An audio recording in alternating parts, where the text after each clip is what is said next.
And what's good, ladies and gentlemen, Ackle in here, of course, welcome back to each and every one of you.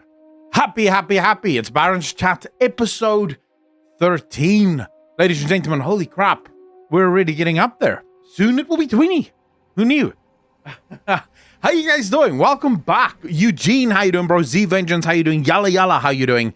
Brian, how you doing? Shield Games, how are you? Ladies and gentlemen, it is good to be back. Another Friday, another Barrens Chat, another, oh man, full week indeed. Although this week was a little bit light, I think, on the World of Warcraft stuff. Not as many, news stories and updates and stuff, but that is usually to be expected as we near the launch. We now know that the pre-patch is on the 23rd of July. Are you guys hyped for the pre-patch?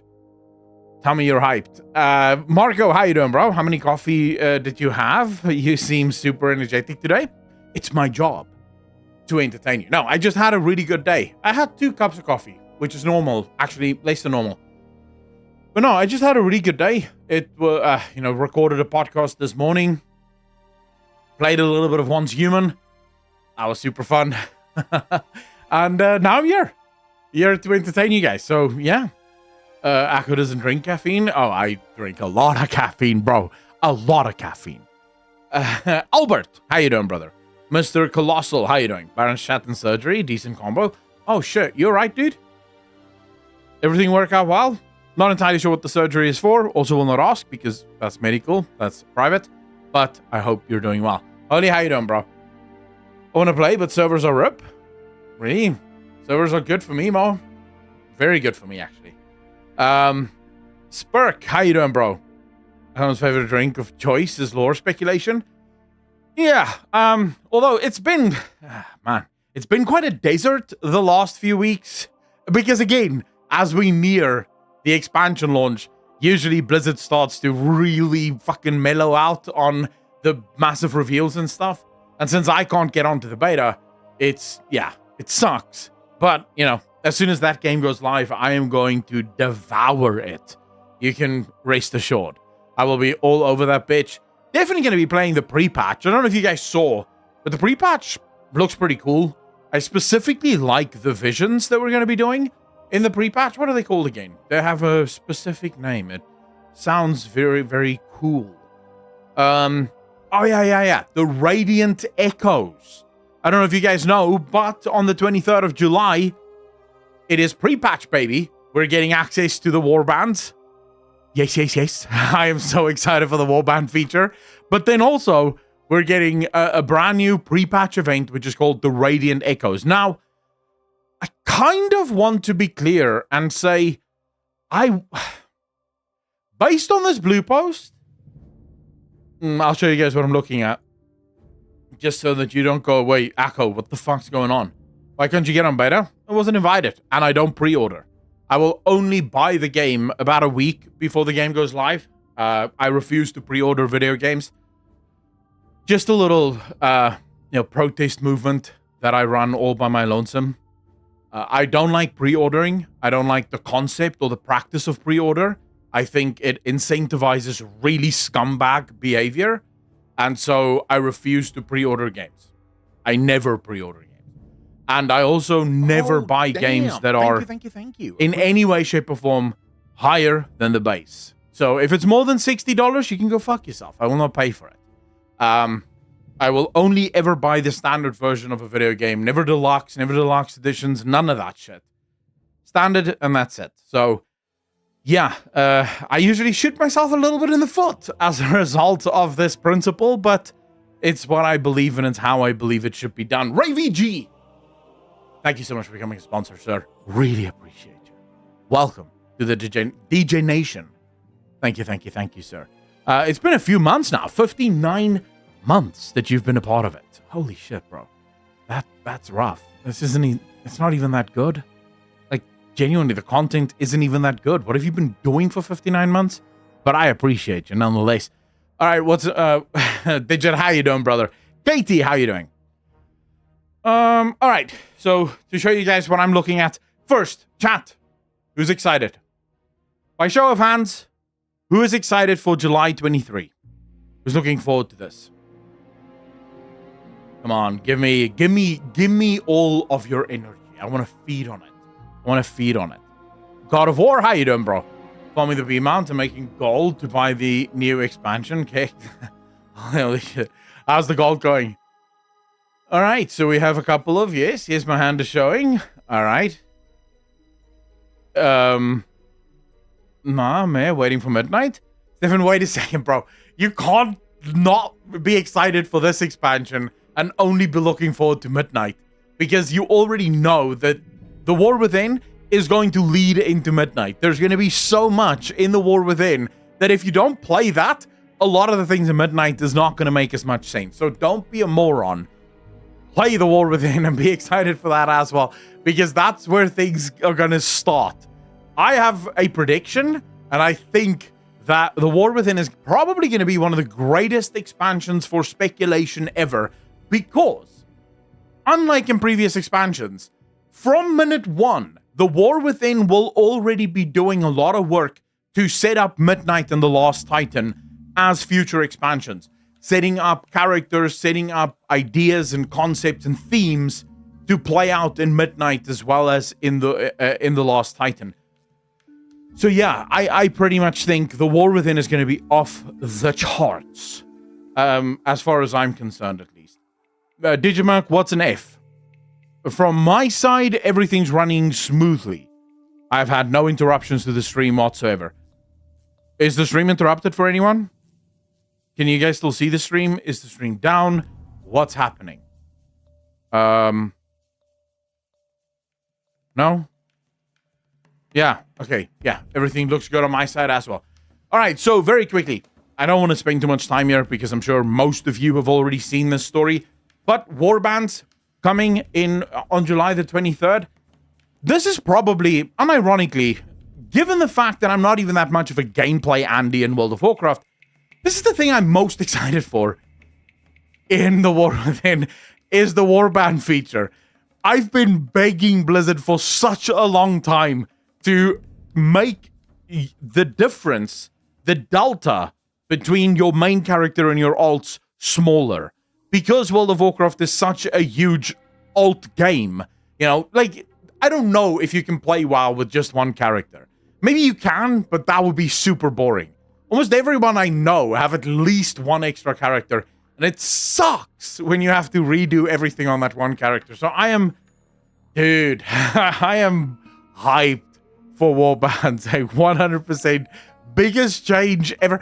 If the whole expansion was literally just this, it would have been a W expansion. Like, I would have gone, yep, that's good, right? So, really excited for this. Yeah, all cool. Must be YouTube thing now. Oh, Digit, yeah, might be YouTube. It's been a long time. I'm doing all right. Hopefully, when I get home, my helmet will be... What helmet is that? I'm not hyped. Since Shadowlands, I dropped the expectations, and since DI and ESG won't permit a really badass story and hardcore characters, Stephen, I wouldn't be so quick. Right now, the story is shaping up to be pretty dark and pretty gruesome. So, of course, we also get the visions of Azeroth, strange visions that are calling the heroes of Azeroth. And we'll get an actual quest line that will lead us into this, Visions of Azeroth. Take to the skies with skywriting. Not entirely sure I like that name for dragon riding, but all right. It is what it is. And then we have these, the Radiant Echoes. And I can't help but once again just beat this drum. And I realize some of you are going to get sick and tired of me constantly harping on about this, but I'm not going to stop, because there is just too much information that continuously seems to happen that confirms my suspicions. I believe that the old world of World of Warcraft, and by old world, I mean everything prior to Dragonflight, is going to be retired from the roster. I think I finally understand why Blizzard is forging ahead with Classic Cataclysm, and most likely it's going to get Classic Mist of Pandaria, probably even going to get Classic Warlords of Draenor, and then Classic Legion, and then Classic BFA, and Classic Shadowlands. The reason being, Louis, how you doing?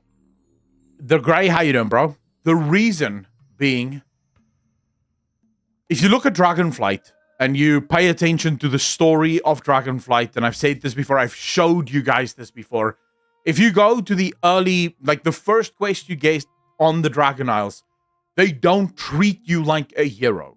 They don't know who the hell you are, right? And for most of your first few hours playing on Dragon Isles, you're proving yourself to these people. They don't know who you are. They've never seen you. You're brand new on this island.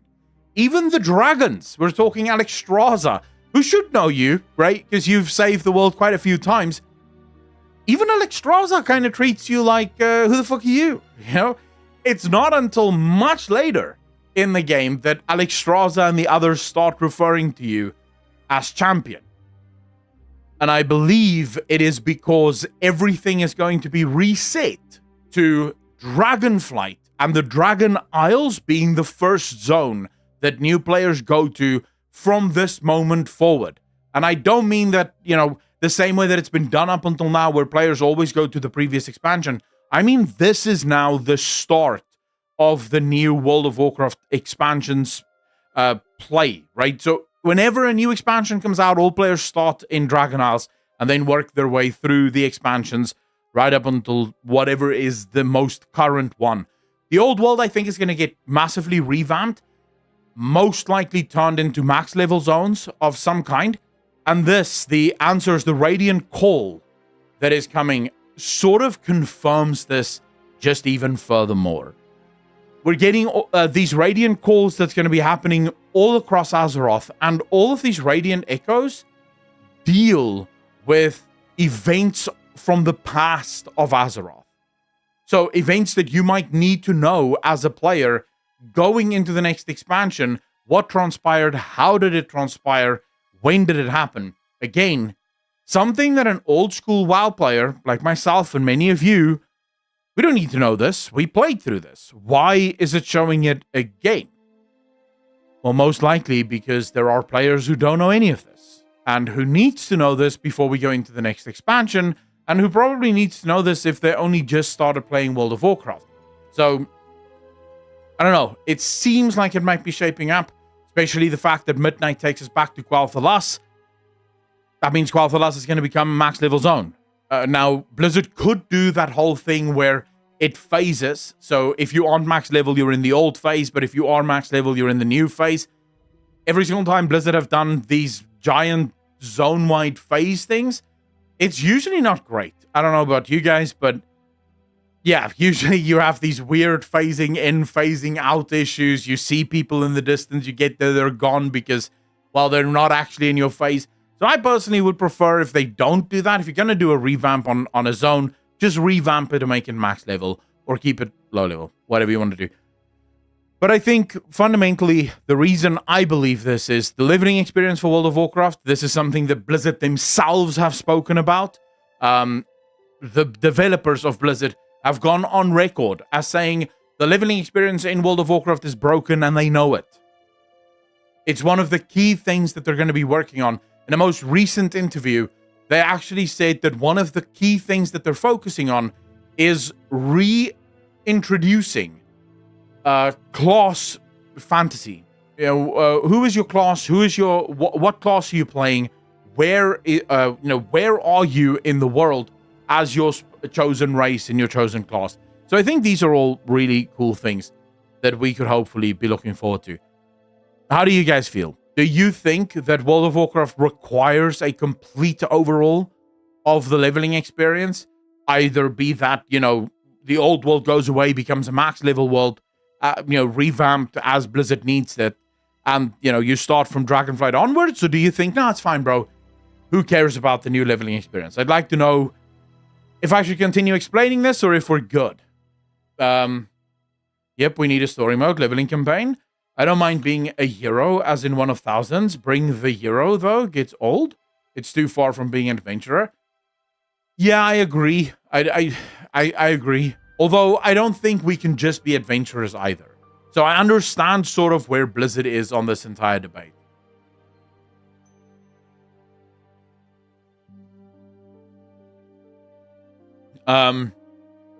Perk aside, yes, I think Thrall has already sort of been set up as a major character in the coming expansions. I think that's sort of clear. You look at the short story, Thrall's position in the short story confirms that Thrall is the leader of the orcs, right? Even though the Horde no longer have a war chief and it has a war council, every single race within the Horde still very much has their own leader, and Thrall is the leader of the orcs. So Thrall is back in the leadership position. In an expansion where Azeroth is going to get attacked, Thrall is probably going to have some role to play in that expansion moving forward. As for his powers, I'm not entirely convinced that Thrall's powers is gone. I know a lot of people want to pretend like that is what that cinematic showed, where Thrall is sitting there, umming his way through the fucking, through the Barrens, or through Durotar, and then, the elements sort of break apart. But I looked at that and I saw something completely different, where many people saw the elements rejecting Thrall. What I saw was the visions, so this constant voice speaking to Thrall, interfering with Thrall's meditation.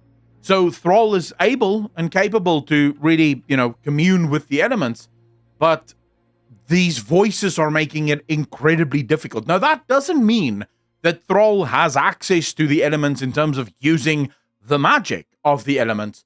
It just means that he is able to commune with them, but we have seen him use the magic of the elements. So I'm not entirely sure what Blizzard is going to do with that, because we have that whole scene in the Shadowlands where he uses lightning in order to break himself free. So clearly Thrall can still use the elements. I'm not entirely sure how they want to play around that. April, how you doing? Yes, to a living campaign revamp, a new player should be able to play through the major story beats from level 1 through current expansion, all pertinent questlines, bosses, scenarios, etc. The Grey, I agree with you. I'm just not sure if Blizzard will ever go that way. It seems like Blizzard is incredibly careful with making new players actually play the game. I know this sounds weird and strange, but that's sort of the sense that I get. It's almost as if, from Blizzard's perspective, they don't want to ask too much of a new player. And so it almost seems like whenever, they think of the new player experience, they're trying to balance, how do we give them enough sort of, story without expecting them to, play for 20 hours in order to get to max level. Which, in my opinion, if you're a new player playing... Kimmy, how you doing? If you're a new player coming into World of Warcraft, if it takes you 20 to 40 hours to finish all of the story so you can know what the lore of the game is, to my mind, that's good. And that should be encouraged. We should have that for new players, especially since Blizzard now have the technology. I mean, we've used this technology a while now, where you can give people faster level up, right? So with every max level character you have, the next characters will level faster. You can have things like complete time skips or skipping all of the quests because you've already done them, especially now the warband feature. It's so easy that I don't think it's bad to expect for a new player to actually play the whole of the story. And by whole of the story, I mean all of the leveling, all of the patch content, all of the dungeons, all of the raids. Make those dungeons and raids story dungeons and raids, and get new players to play through all of it. So that by the time they get to max level, they are exactly where the rest of the player base is. We don't have this player base where some players have never seen the Lich King before, and other players have no idea who the fuck Cthulhu is. We have everyone on the same page. I think that's sort of something that Blizzard desperately needs. Turn Chromie time into expansion story mode instead of leveling mode.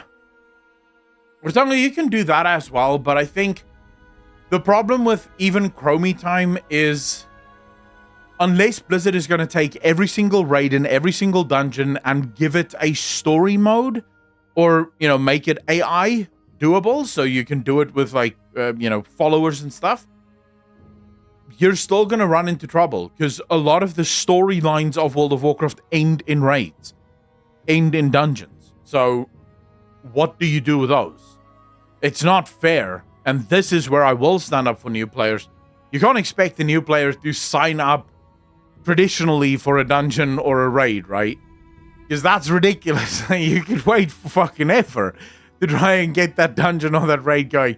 So I would definitely not expect that. But I do think if Blizzard is going to revamp the leveling experience, then you can, because now you can think about those quality of life stuff that I think is important. People don't want to invest time in a hyperinflated story. Stefan, but the only reason people don't want to do that is because Blizzard have never expected it. And also, in some ways, Blizzard doesn't really make it that easy. I mean, if we're going to be honest, the dialogue in World of Warcraft, at least in the past, has not been that great. Although I will say, going through the dialogue that we have now, so for example, I went through the conversation between Faerun and Anduin, and I genuinely could not believe my eyes. I was looking at this dialogue and I was like, bro, this may actually be the first time in World of Warcraft's history, or at least recent history, that it feels like two characters naturally talking to one another. It doesn't feel like it's just two characters throwing, highlights at each other, which is so much of World of Warcraft's dialogue is just exposition dumping, for 5 minutes to get the story as quickly as possible across to the player. It felt like a very natural conversation between Faerun and Anduin, making jokes and sort of, a back and forth between them. So maybe Blizzard really is putting a lot more emphasis and effort into their dialogue, into the way characters dialogue with one another, in which case you can start to expect a little bit more from the player base because, the dialogue is good. 100% in a story mode campaign could skip bosses that don't matter to the story if it becomes too much to have every single boss full dungeons in it. Story mode dungeons would still be an option. The Grey, I agree with that. Matt, how you doing, brother? Skrillin, how you doing, bro? Do you think for that to work, Blizzard would need to lock in on what they view as the key story? Yes. Yes. Fundamentally, it will require someone like Chris Metzen or someone in that position to look at the story holistically and say, right, so the way I would do it is I would look at the story and I would say, okay, what parts of our story is absolutely essential? Without this, it could not work. Epic Thulu, did I say hello to you? Not entirely sure, but I did see you. How you doing, bro? This is essential, so that has to be there. Now, what parts of the story is optional, but still very rich? So in other words, including this is definitely a nice way of filling in the world. Have that a category, and then what is just complete fluff? So completely useless.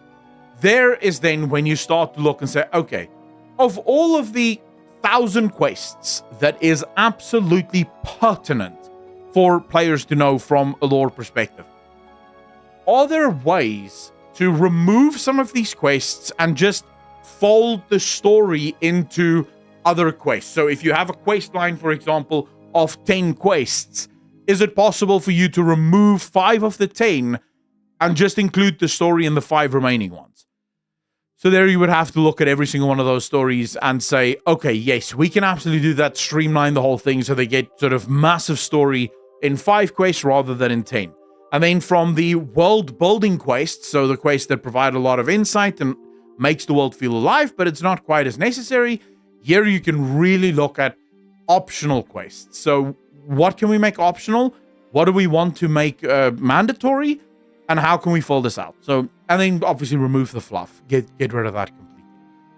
But yes, you're going to need that fundamentally. It's going to be important. Otherwise, there are just too many quests in World of Warcraft to not have that. Also, please remember, ladies and gentlemen, it does help out a lot if you hit that like button. It really does help. So spank it like it's your ex. If people can dedicate hours binging seasons of a new show like Game of Thrones, we can find a way in-game. people will play the game if you make it interesting enough to play. Remember, games are fun, and World of Warcraft can be super fun. Bamut, how you doing, bro? Thing is, there needs an overarching story that's also completely standalone from all expansions. Something to use as leveling content while keeping expansions as chromie time. I don't know if you would need that. I don't think you do, because you already have Dragonflight. So you can have all of the other expansions as chromie time, and you would still have Dragonflight, right? So players can start a Dragonflight, and you can have the chromie time stuff purely for the nostalgia and for new players that want to try it out. So I think you could do that. Consider the like button smacked. I appreciate that. Thank you, sir.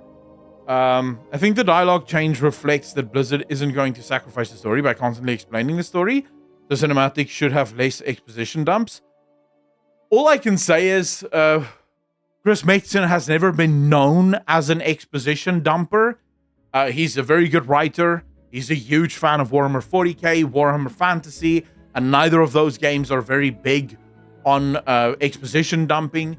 So, yeah, from my perspective, I wouldn't expect Chris Metzen to be big on exposition dumps. He's pretty much always been more of a shower, less of a teller. So I think it could be his influence on this, right? Kimmy, I appreciate that. Morning, how you doing, brother? In other words, the main story quest for WoW needs to be designed to focus on the story of the expansion, rather than trying to be a chore list. If endgame is the game, then perfect the story quest. Epic Thulu, I can definitely agree with you there. Although I feel like maybe I'm alone on this, but I genuinely felt like the balance between main quests and side quests for Dragonflight was fucking phenomenal. Excuse my French, but for me, it felt really good. I had a ton of fun doing the main storyline because the main storyline was really, really good. But I also thought that there were enough side quests that make the world feel alive, that sort of sometimes took you off the beaten path and, you know, sort of made you explore a little bit of the side map. Even some of the side quests were really good in Dragonflight, I felt. So I don't know if you have to make major changes from Dragonflight to, you know, the War Within in terms of balance between main storyline and side storylines. I don't feel like you need to. And again, my internet went out 5 minutes before start. Hope I didn't miss a lot. Hashil Games, how you doing, brother?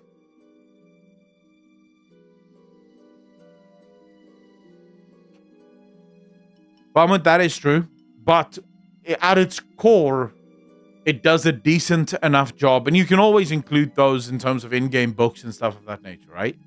WoW right now feels like it's targeted for 10 to 12-year-old kids. I wouldn't agree with that. I will agree that some storylines in World of Warcraft feels a little immature. Some storylines in World of Warcraft sometimes feels a little Disney. But I wouldn't say that the whole of World of Warcraft feels like it's targeted towards kids. I don't know if that's necessarily completely fair.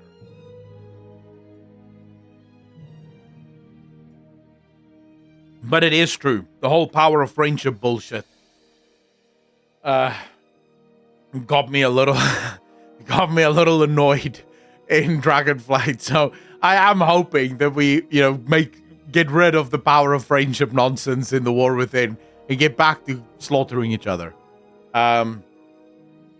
Kiki, how you doing? The only thing DF didn't do was the K Knowles arc. Missed opportunity. Don't spoil my fucking program, Holy. Quiet down. I have a topic I'm going to be discussing about the Decay arc. Don't spoil it now. We're not there yet. I would be fine if it wasn't for Kalagos. I felt like those quests were more story focused. What I really mean is that a lot of WoW M quests feel like they exist because the expansion needed 12 fetch quests, 2 escorts, 20 kill this number. Yeah, I mean, excuse me. to some extent, making an expansion is always going to be a bit of that, right? You're always going to have, to some extent, some time-wasting quests, and here's why. Psychologically, if you level too slow, that can break you, and it can cause you to quit the game. But if you level too fast, then a level feels not worth it. Then a level feels a little like useless. So it's striking that balance. That is why, by the way, you have fetch quests and escort quests and things of that nature. It's there to slow you down on purpose so that you don't level too fast and feel like the levels don't really matter, right? So it's sort of that psychological thing of trying to strike the perfect balance between too fast, too slow, just right, the Goldilocks zone, so to speak. So you're always going to have that no matter what you do. All games have some sentiment of that. So yeah, it is what it is. Sometimes a good story ended in a tragedy, and I feel like, wow, I haven't had such quests since Wrath of the Lich King or Legion. Well, Hobo Apple, hold on to your penis, bro, because it might actually happen now. WoW seems to be going darker, aka 40k, but not that dark, just darker. Okay, so Britgirl, yes. I don't expect World of Warcraft to ever go Warhammer 40k dark. The thing is, people always forget that Warhammer 40k isn't just dark. It's grimdark, and it's called grimdark on purpose because that fucking universe is nuts. As someone who has recently, well, actually been a while now that I've gotten into reading the Warhammer 40k universe, I can tell you there are books. Which book was it? I think it was this one, Godblight. The Dark Imperium Godblight. There were chapters in this book that I had to put down. Like, I had to close the book and I had to be like, no, I just need to relax for a little bit. Not because I couldn't keep reading, but I was physically disgusted with some of the fucking scenes. The way in which they explain the Plague Marines, for example, it's disgusting. It's like, genuinely, you read that description and you feel like you want to throw up a little bit. You're like, oh, no, fuck this. This is terrible. So, yes, this universe is super dark. I don't think World of Warcraft, I don't think it would ever work for World of Warcraft to be that dark. But it doesn't have to be that dark, right? Fundamentally, if it can just go... The thing that I've always loved about World of Warcraft, and this is sort of the thing that I would love to see back in World of Warcraft, is darkness mixed with comedy.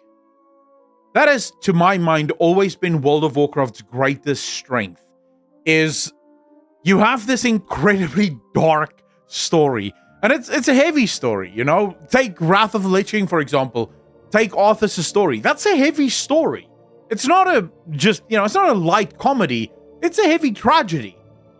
But there's, with every quest line, you will have this comedic moments that's sprinkled into it that makes it feel light and airy. So even though you're dealing with more dark materials, it doesn't feel dark. And this is a mixture of the graphics being a little bit more cartoony, the animations being a little bit more jokey, and then also the jokes that is just sort of sprinkled in between the game, or as the game plays. This, I feel, is like the best way to approach World of Warcraft. I want those quests back from Cataclysm where they punched Deathwing in the face. Oh, those were fun quests. But see, that's exactly what I mean. In this very dark expansion where Deathwing is trying to destroy the world, you have one fucking quest line where you punch Deathwing in the face and you have three guys that's just lying to you about what they did to Deathwing. And that was always sort of the strength of World of Warcraft, is to find these ridiculous moments that just gives you a break. You know, it sort of gives you a break of all the bullshit that you have to deal with. And I feel like that's where World of Warcraft really exists for me in terms of perfection. Dark humor, I'll check the Discord. Not, yeah, you can do that. Kissing frogs for your worthy sword. Oh yeah, I remember that one as well. Alexstrasza forced breeding has always stuck in my mind as being dark. She experienced a lot of dark things. I mean, my Death Knight turned her child into an undead mount. Yeah, it's sad that players had such a big reaction to the inclusion of that bit of Alexstrasza's lore, right? Because it is part of Alexstrasza's lore, whether you want to admit it or not. She was held captive and forced to breed in order to make war mounts, you know? This is an actual part of her history. And as much as you might, be outraged by that, that's the game. And one of the reasons it has to be there, one of the reasons you can't change that, is it shows so much of why Alexstrasza is such an awesome fucking character. It speaks so much to her love of life and how seriously she takes her charge as being the dragon of life, that even after enduring all of this, losing her mate, losing her own children, watching her children be twisted, she still loves life. She still loves the mortals, and she would still go to the absolute ends of the earth to defend that which she holds dear. It speaks to the strength of Alexstrasza, and I feel like you have to have that in the game. Players need to be able to see this, because yes, it's dark as fuck, and it is a little bit upsetting, I'm sure, but it also shows the incredible strength of that character in a way that I think a lot of people don't know. Ronan, how you doing, brother? The thing is, and I sort of agree with this, is that I think the developers chose the wrong way of introducing Alexstrasza's story, because the way they did it was we were going to help keep Alexstrasza enslaved. Now, there I am sort of going, whew, that's a bold move. I mean, you want to talk dark? Fuck. That is beyond dark. So there I can sort of see why a lot of players were like, dude, what the fuck are you talking about? I don't think we should be doing this. So I do think Blizzard could have taken a different approach to that particular storyline, but I do think that storyline should have been in the game. Sadly, we'll never know, because I don't think they'll ever include it again. We like the dark, mysterious, and the grim. I think most people do. The sadness is Blizzard listens to the Twitter folk, and the Twitter folk are mentally ill. So, yeah, they will never allow stories like that to happen. I think it could be the voice acting fucking it up for me, though, to be honest. She sounds over the fucking top when she speaks. Kimmy, I don't think it's the voice acting. It's the scripts. Because it's not just her. If you listen to all of the cinematics in Dragonflight, almost every single one of them is beyond annoying to listen to. Because it sounds so fucking dramatic, as if every word out of their mouths is the most important word they've ever said. It's like an entire Shakespeare play lies in the next that they're going to be saying. And it's because of how it was written, right? It was written to be this heavy, really heavy, impactful story, because they really wanted players to feel connected to the story, instead of just writing it. And letting it play out, because we know that these voice actors are phenomenal. We've heard them before. They're really good at what they do. But an actor can only ever be as good as the script that they're given. I studied acting. I can promise you, if you try to work with a really badly written script, it is fucking impossible to be a good actor or even sound like a good actor. You sound terrible because nothing you say is believable, because the script isn't believable. So, yeah, I wouldn't blame the voice actors for that. I would blame the script writers for that one.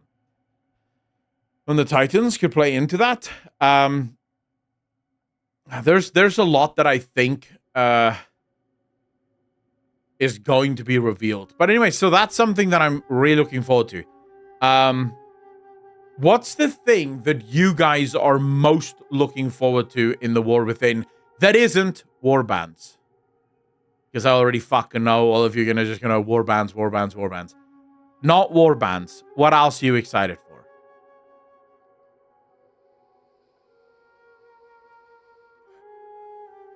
Oh, Mr. Colossal. Good luck, bro. Good luck. That series, the Dark Imperium series, is fucking rough.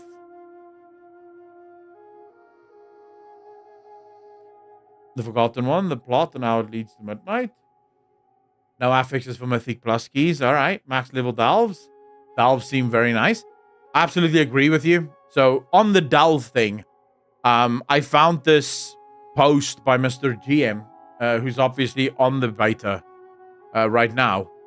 And I'm not going to go through the whole post. It's pretty short. You can do it on your own time.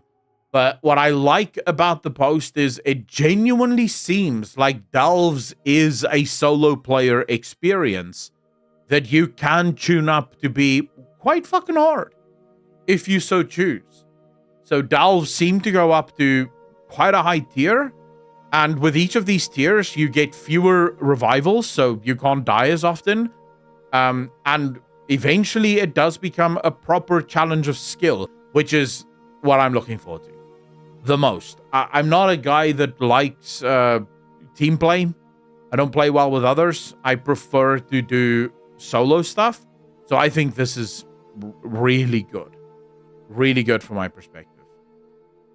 Nerds to freak out over the hidden and not hidden tiebacks and tie-ins.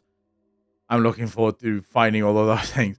I'm a major draft fan, so I'm excited about exploring the Underdark and taking in the lore. I also found the recent news I've heard of Delves are good too. Some of the Arothi seems like souped up Scarlets. I don't think they're Scarlets though.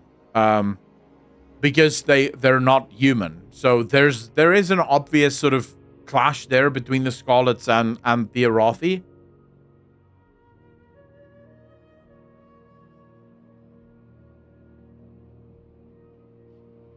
I don't know if they wanted a delve that touched the Mage Tower, Epic Thulu. But in an interview that I saw, they did say that they wanted delves to be reminiscent of the Mage Tower. So almost similar sort of difficulty level. When you go into a delve, it is the sort of thing, when you go to the hardest level delves, you're going to need to make use of every single element of your character in order to make it through that delve. Which, fuck yes. Let's go. I like that. I look forward to discover new things, new music, new zones, new dungeons, new quests, new NPCs, etc. Holy shit, just everything new. Is there nothing of the old world that still has some allure to you? 13th Delve is leaning to Mage Tower, one boss delve. All right, there you go. So there is another delve that's coming that's just going to have the one boss. That could be an interesting concept. When you think about it, if every expansion, say, have the 12 delves that you do and they level up in difficulty, but then over the course of the expansion, they add, say, 3, 4, maybe 5 single boss delves that also scale up and is significantly harder than the others. That could be super interesting. And you can even make these delves bosses from the raids. You know, since a lot of people might not raid, it could be a boss from the raid that you fight in the delve. Delves can be magical. They can be magical little pockets if you want that, right? So you could do that with a lore tie-in pretty easily. I think fundamentally that could be really cool. Without having to... Obviously, it would be cool if you made new bosses for each of those, but I think then you are starting to run into the how many fucking bosses does Blizzard need to design in a single expansion. I think each delve has their own boss level. There are bosses in each delve, but we're talking about specifically a boss on the level of the Mage Tower.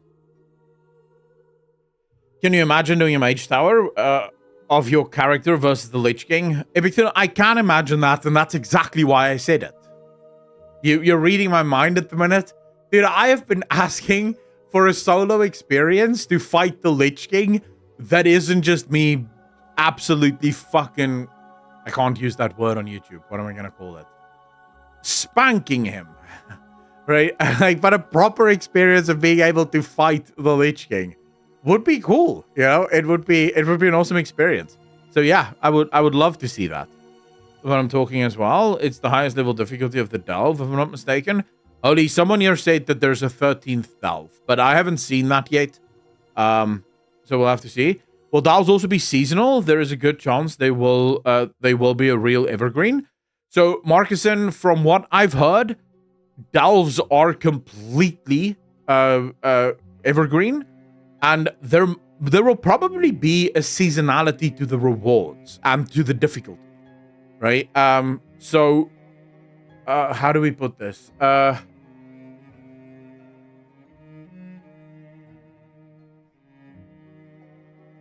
Every season, or at the end of every season, they will probably reevaluate the difficulty of the Delves, but also then the rewards of the Delves to keep up and sort of lead into a new season. So in that way, they will be seasonal, but I don't think we need to expect like major changes from season to season in the Delves. I don't think they will do that. We'll have to see, right? Just talked about hidden 13th Delves somewhere. I don't know. Some people are saying it's the 13th level of the Delve. So every Delve has a 13th level, and there's a boss on that level that you have to defeat that's really, really powerful. Maybe it's a 13th. I don't know. I don't know what that answer is. We'll have to wait and see. I mean, the discovery of new things and first-time experiences are what makes me excited about new expansions, and also how the story progresses. I agree with you there. Dante, how you doing, brother? The boss has no reward, if I'm correct. It's just something you want to do or not. I like that. I like that. We need more skill checks in World of Warcraft. And when I mean skill check, I mean pure skill check. No gear, no rewards, just can I do this, yes or no? That's it, right? And then, because there's no rewards to it, you can make it as hard as you fucking want, right? Because you're not losing anything by not doing it.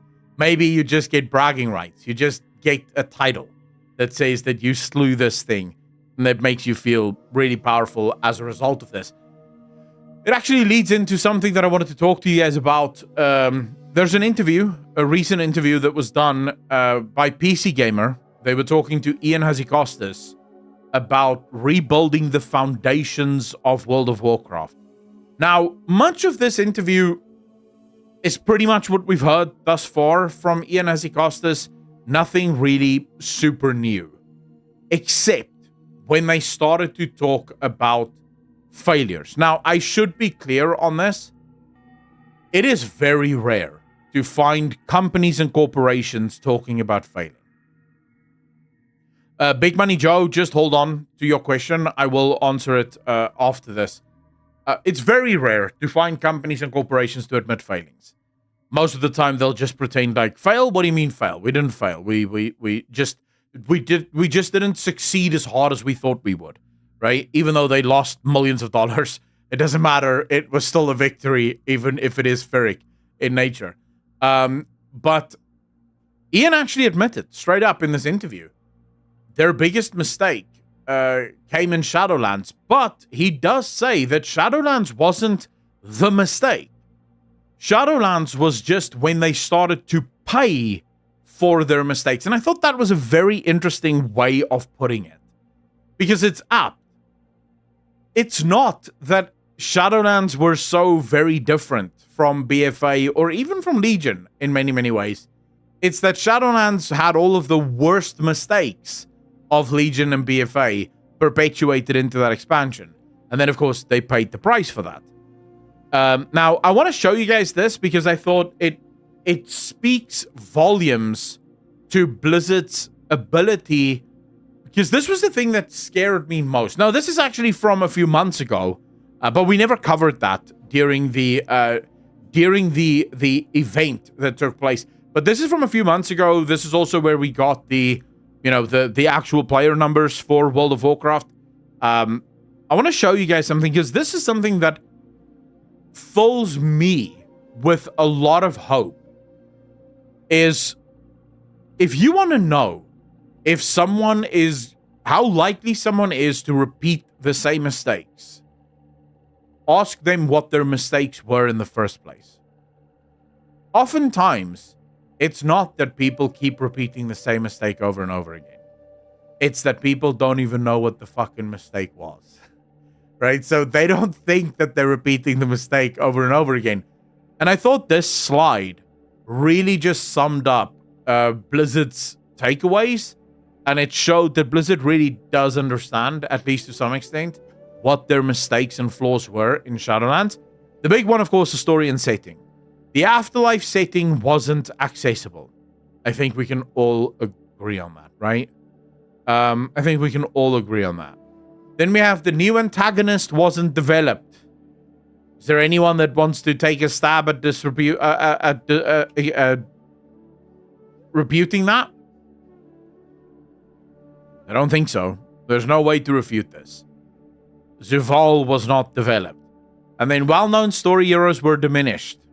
I'm looking at Arthas. I'm looking at Arthas and going, what the fuck? So yes, I fundamentally think Blizzard fully understood what the failures of the Shadowlands were. And this fills me with hope that these mistakes will not be repeated again. Because they seem to understand what those mistakes were in the first place. I think the biggest problem I had with the Shadowlands setting, Kimmy, I think as a theme, it could actually have worked. My biggest problem with the Shadowlands setting was the fact that it diminished death. By showing us the afterlives, it sort of removed the teeth of death in World of Warcraft forever. No longer do you need to care about a character dying because we know exactly where that character is going. Right, so that's my only problem with the Shadowlands. I think that's pretty irreparable harm. Hopefully people forget about it because that's really the only way you can do it. Then, of course, for gameplay, systems didn't evolve with the player experience, borrowed power, not enough variety, community, gaps in content, lack of transparency, didn't feel heard. This is all good and well. The thing I want to really highlight to you guys in this interview, and we'll start with the bad before we go into the good, as is normal for me. Remember what I said a few minutes ago? It is important for me, if I want to know if you're going to repeat the same mistakes, that you actually know what the mistake was. And on this front, I don't believe that Ian and the team fully understand what their mistakes were. So Ian in this interview says one of the biggest mistakes they made in the Shadowlands was they thought that players wanted meaningful choice, because that's always been what World of Warcraft has been about. It's about making those meaningful choices. And in order to have meaningful choices need to have downsides. And from their perspective, obviously the downsides were, if you choose this covenant, you can't choose any of the others. And if you choose this legendary, you can't have any of the others. So that, to them, was an example of a meaningful choice. When he said that, I was like, so first off, technically, sure, it is a meaningful choice, but it's also completely ignoring about 90% of your fucking game. If World of Warcraft was only a story game, that wouldn't matter. But about 90% of the game is about raiding and dungeons. If you're going to lock power behind a fucking choice that locks you out of that choice and then requires a massive amount of work in order to actually make that choice or change that choice, of course people are going to be angry. Because now it's no longer a meaningful choice. It's not a cosmetic choice. It's a pretty strong power incentive that is locked behind a massive amount of work, right? And it felt like clearly Blizzard didn't connect there. Because Ian goes on to explain that players just don't want that anymore. They don't want meaningful choice. They don't want to be locked into decisions. And I'm like, I don't think players would give a fuck about being locked into a decision as long as the decision doesn't hide power, right? If you gave me a choice between following Xal'atath or following Illyria, right, and it was an irreversible choice, I wouldn't give a shit. I would choose Xal'atath every day of the week. Let's go, right? And I'd be happy with whatever consequences I may face as a result of that decision. But fundamentally, if you suddenly started saying, if you join Xal'atath, you get a debuff that increases your damage by 50%. But if you join Illyria, you get a debuff that increases your damage by 150%. Now we have a fucking problem, right? Because now, yes, it's a meaningful choice, but there's a clear right choice. And that's the problem. The fact that there was a clear right choice, and for a lot of players, the right choice wasn't necessarily the choice that they wanted to make. And the fact that Blizzard didn't get that from the Shadowlands failings is a little bit problematic to me, because it means there is an opportunity that they could repeat these mistakes in the future. But one thing that I am super excited by, no matter what, and I see a lot of people asking about the Chronicle 4s, I'll talk about it in a second. One thing that I am super excited for is the fact that Ian, again in this interview, makes it very clear they are hyper-focused on us, the players. They are constantly listening to our feedback, listening to what we're saying, what are we talking about, what conversations are we having, and what do we like, what do we dislike, what can they change and how can they change it? So that the game is constantly catering to the things that we want. Now, I will say, as a very old World of Warcraft player, I've played since literally the end of Classic. So I've been playing this game for many, many years.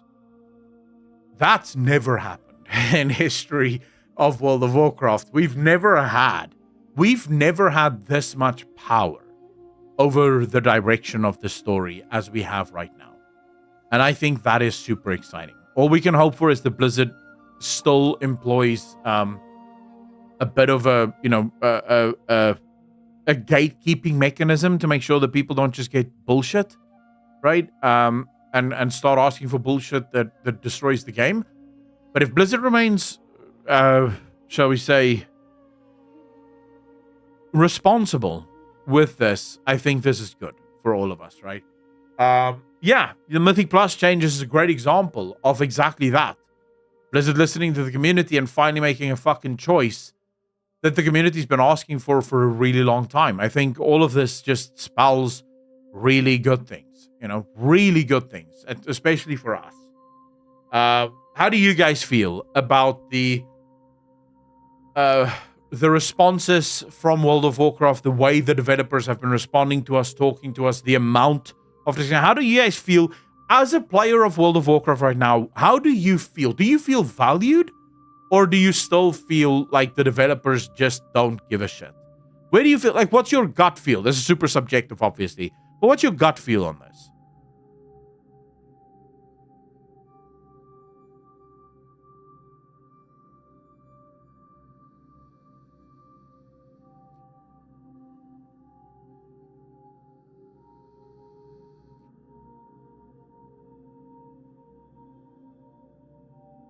All right, Balmoon, I get that. More valued now than previously. Brickle, I get that.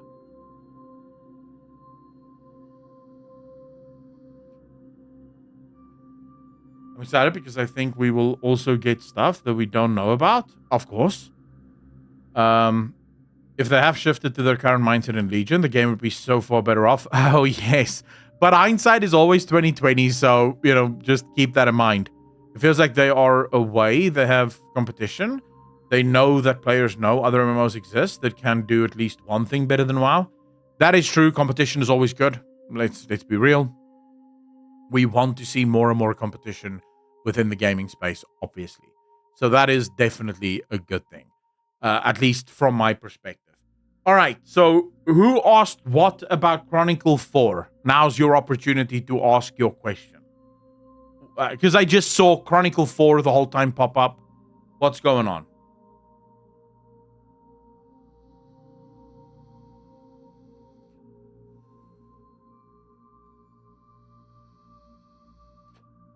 All right, Dante, what did you want to know about Chronicle 4?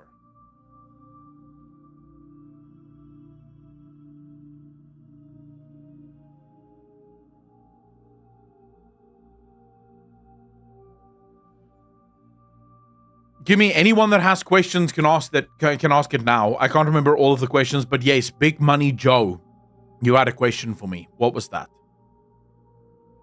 You're going to read the entire book to us on stream? Yes? No, I'm not going to do that. I'm not allowed to do that. That would be breaking copyright. Chronicle Volume 4 is about to arrive to me. Those who got it earlier already spoke about it, how it was recapping Legion till Shadowlands. Yeah, well, we know that is the whole point of it. I don't know if we have it yet in South Africa. I haven't seen it in any of the bookstores, but I can check.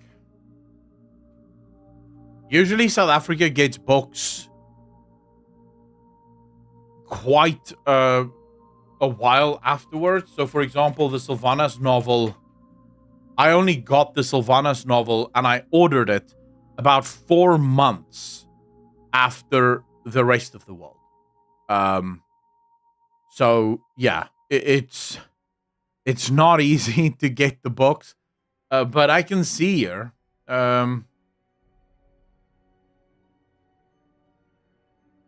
So we have Exploring Azeroth, that is available. Not yet, but if I order it now, they'll give it to me on between 2 and 12 August. No, they have the Dragonflight Codexes here. No Chronicles. No. Even on Amazon South Africa, they just have Chronicle Volume 1.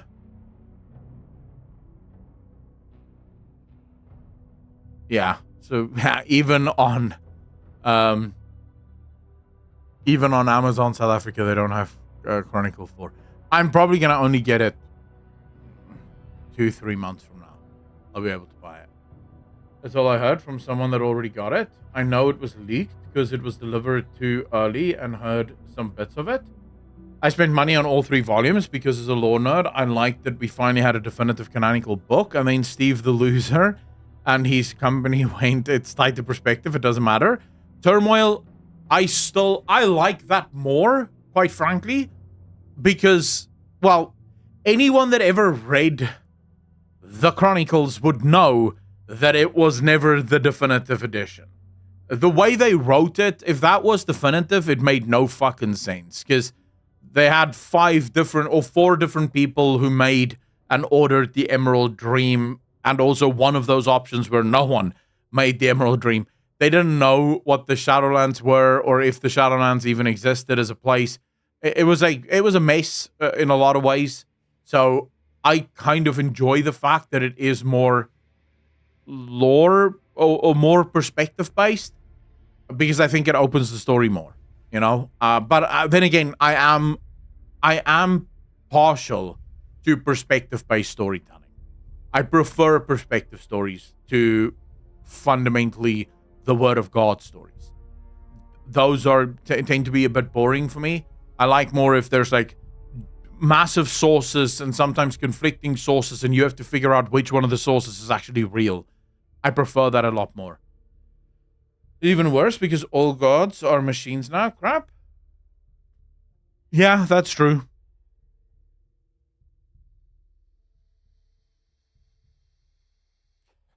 Yeah, I think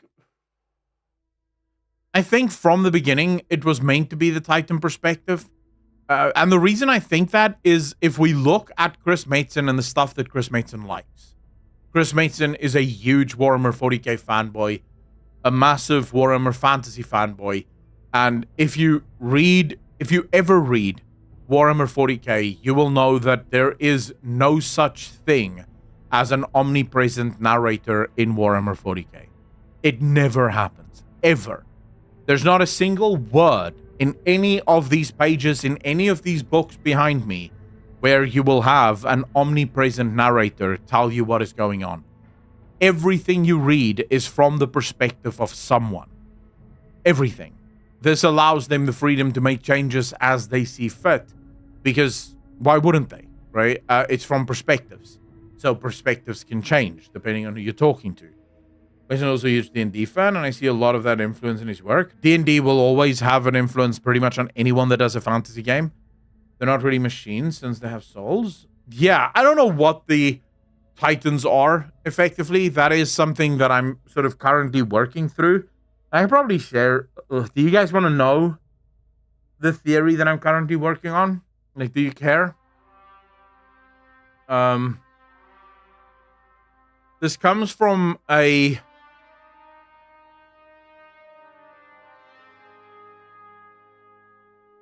This comes from a viewer. Who said it again? Hold up, let me just quickly check. One of the viewers in the comment section mentioned this, and I thought it was fucking amazing.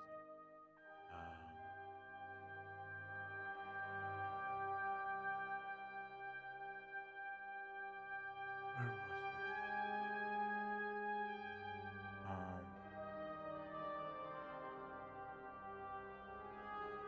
Oh, here we go. It was from Willie the Mailboy 2. Willie the Mailboy wrote this comment to me, and I've been sort of mulling it over ever since I read it. I read it last night somewhere. So the theory goes as follows, basically. Sargeras kills the Titans. Then, according to the Titans, because remember, this is where we get this lore from, Norganon casts a spell. And this spell then binds the Titans' souls and allows the Titans to travel to Azeroth, where they remain dormant until such time that they can eventually be reformed on the Pantheon. Okay? That's the story. That's the official story. Now, Willie asks, what if they lied? What if, since we know that souls go to the place that they originate from, so if you die, if a Titan dies, it's supposed to go to the Realms of Order because it claims that's where it comes from. What if their souls literally went to the place where they were created? The place that they come from? What if that place is... What if the Titans were actually created on Azeroth? What if we're dealing with an almost Zeus and his brothers versus Atlas scenario here? Azeroth spawns life. Chaotic life. Life pretty much all over the place.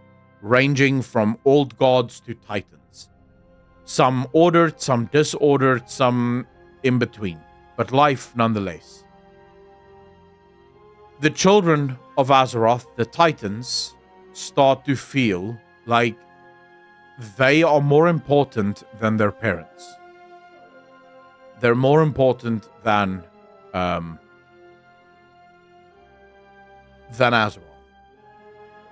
And so, in an attempt to take over the universe, in an attempt to claim the universe as their own, they bind their mother.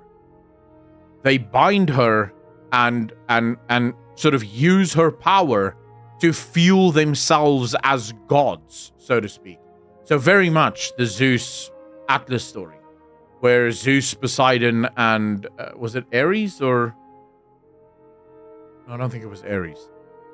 It's Zeus, Poseidon, and someone else who bound Atlas in Tartarus.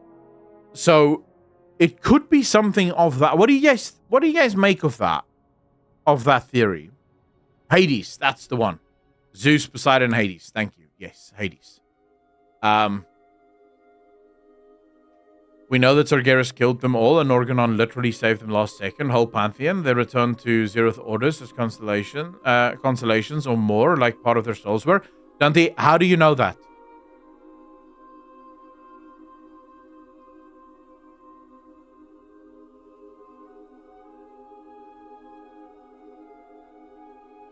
How do you know that? Kronos. Sorry, not Atlas. You're right. Atlas is the one that carries the world. Kronos, the main one. Yes, you're right. Sorry, guys. I'm thinking about a million different fucking things here. So I'm just sort of getting all my... Basically, all you need to know is think of the Greek gods and what they did to their father. That's all you really need to give a fuck about, right? Everything else is unnecessary. The names don't really matter that much. The point I was just making is trying to explain where the inspiration for the story could actually come from. But, the return to Zeroth orders? Dante, no. Wait. How do you know that? You say, we know that Sargeras killed them, and we know that Norganon saved them. How do you know that?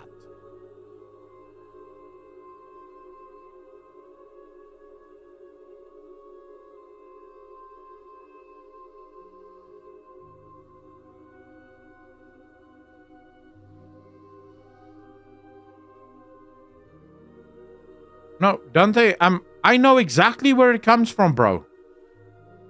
I know exactly where it comes from. I know the exact source of the no. I'm asking you, do you know the source of where that information comes from? It comes from the Chronicles, Volume 1. The Chronicles was written by the Titans. There is no other source of what happened to the Titans and Sargeras than that. It is their story. It's their side of the story. And that's exactly what this asks. What if the Titans lied? What if that is not what happened?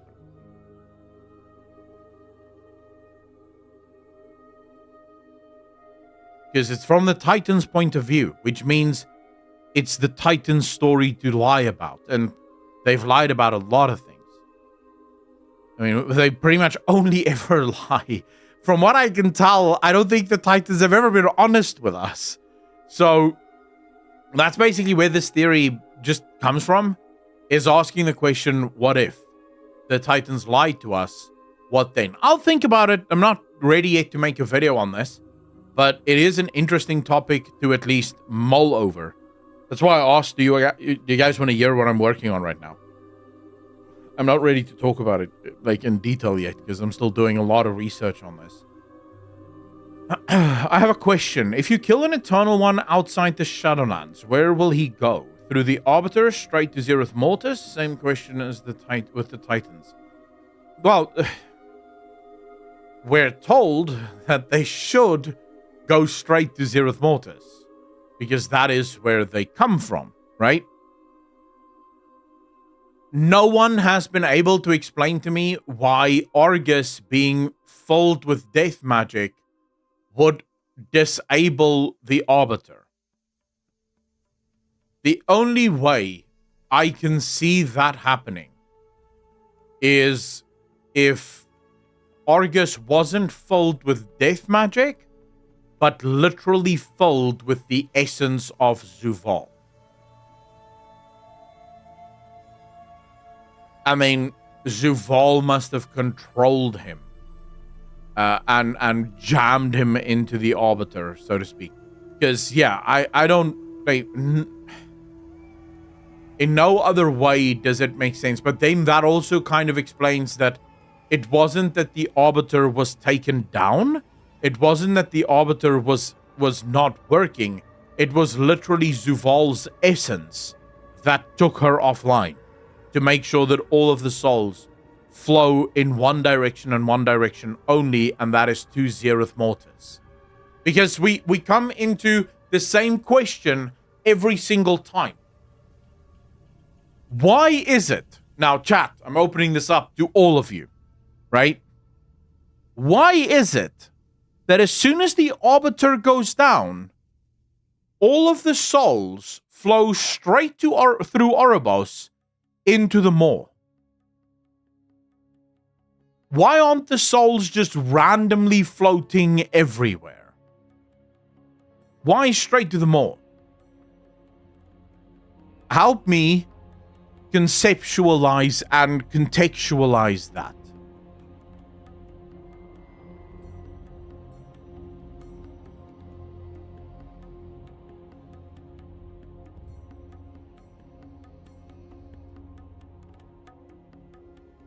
Bahamut, we're told that Argus hit the Arbiter and simply took the Arbiter offline, basically made her dormant. Now, if the Arbiter is offline, then that means that there is no being that is controlling the flow of souls. There's no being directing the souls to go to where that being decides, which then suggests that the souls should act erratically. Right? The souls should hit Oribos and go everywhere because they don't really have, no one's telling them where to go, so they can just pretty much go wherever the fuck they want. Except they don't. They all flow straight through Oribos right into the maw. So why? The maw is the Shadowlands' natural state, alright, because that's where they're supposed to go. Kiki, okay. Okay, I can buy that. My theory that's been fun is that Kalimdor was rebuilt on top of the old world and the Nerubians. That's why they're underground. I remember someone saying that Torghast was the original Oribos and Zuval was in Torghast. Because the original Shadowless was the Maw and the Sleeping City, the Titans created Oribos to order the Shadowlands. So many of you have the same theory that I've had pretty much since the Shadowlands. My video calling Oribos an imposter is pretty much as old as the Shadowlands itself. I made that video pretty early on. It was pretty obvious to me at the time, and still to some extent. You have the River Gargua, for example, that is literally called the River of Souls in the Shadowlands, and it also happens that that river literally flows to Torghast. So it makes a lot of sense, right? That's where the souls naturally went before Oribos was built. And Oribos sort of removed that from, maybe because one Zuval fell, that's just what happened. But there is another option here. If you were to tell me, because remember, the most recent lore that we have is that Argus traveled to the Shadowlands and skull fucked, actually he titty fucked the Arbiter, because of death magic, right? He was just filled with death magic, and that's why he looked at the Arbiter's tits and he was like, I'm getting my penis in there, let's go, right? If that is true, then there is another explanation, and that explanation would be that the Arbiter was never actually offline. Zuval took control of the Arbiter, and he personally directed the flow from Oribos to the Maw. The only reason I would mention this is because I don't know if Blizzard is ever going to revisit the lore of the Shadowlands. So I don't know if we're ever going to get confirmation of our theory about the Maw. And lacking confirmation of our theory about the Maw, the only theory that we can go off of is that Oribos is a natural place and the Maw isn't where the souls are meant to go. Right? If Blizzard never revisits that lore, that is the official lore. That is the official story, as we've been told. So yeah, that's why I think it is important to keep that, at least the second option, somewhat in the back of your mind, maybe?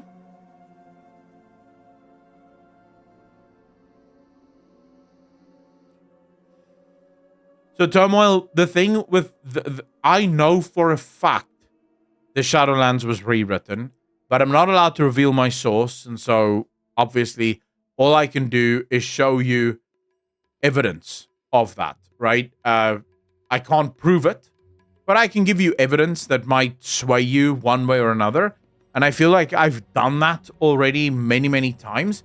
But you can look at the storylines of the Shadowlands, the rushed nature of many of those storylines, the fact that some of those storylines were clearly meant to go somewhere and it never actually went anywhere. The Helios storyline, for example, ends as quick as it fucking starts, right? Mirakas, how you doing, bro? It ends as quick as it starts. Clearly, Blizzard didn't want to do only that with Helia. There was something bigger there. Odin was meant to play a much bigger part in the expansion. He ended up playing almost no part in the expansion. You have 2 arches, or is it 1 arch? I can't remember anymore. But there's at least 1 arch in the Shadowlands Ouroboros downstairs portal room that is unused.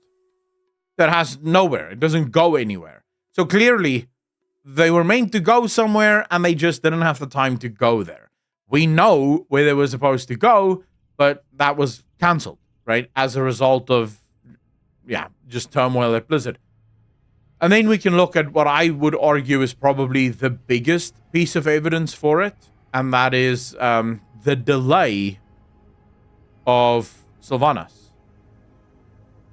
The book Sylvanas was delayed by, I believe, 6 or 8 months.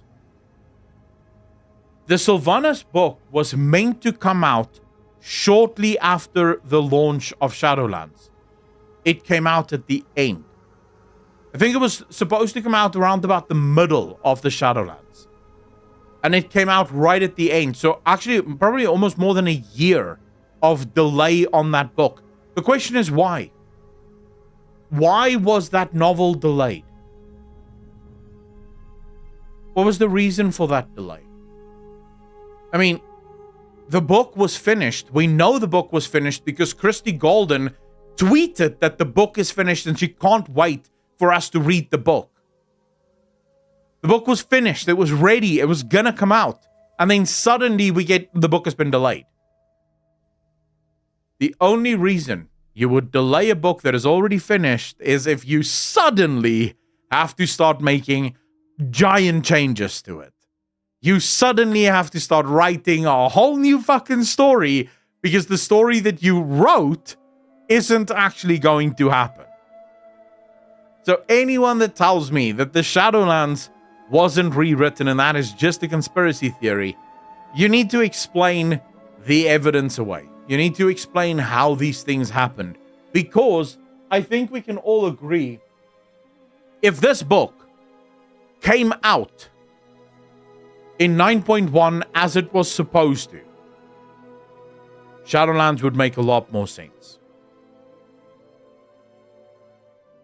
Because this book did a phenomenal job of actually explaining a lot of the fucking things that we had no answers for. I remember when the book came out, I was like, this should have been out almost before the expansion came out. Because this provides a lot of the questions that we had all throughout the expansion, just no answers for. So clearly this book was never meant to come out at the end of the expansion. But they had to make changes. And because they had to make changes to the book, it had to wait. You wouldn't do that. And it was only like 2 months before the book was going live as well that it was postponed, which means most of the copies would already have been printed at that point. And I'm a broken record, but I have a theory about Dagram being the Boy King. What do you think? What's the theory, Manons?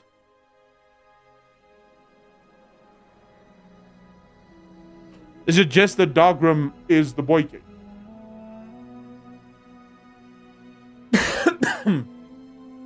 I mean, it would be a nice twist, not gonna lie.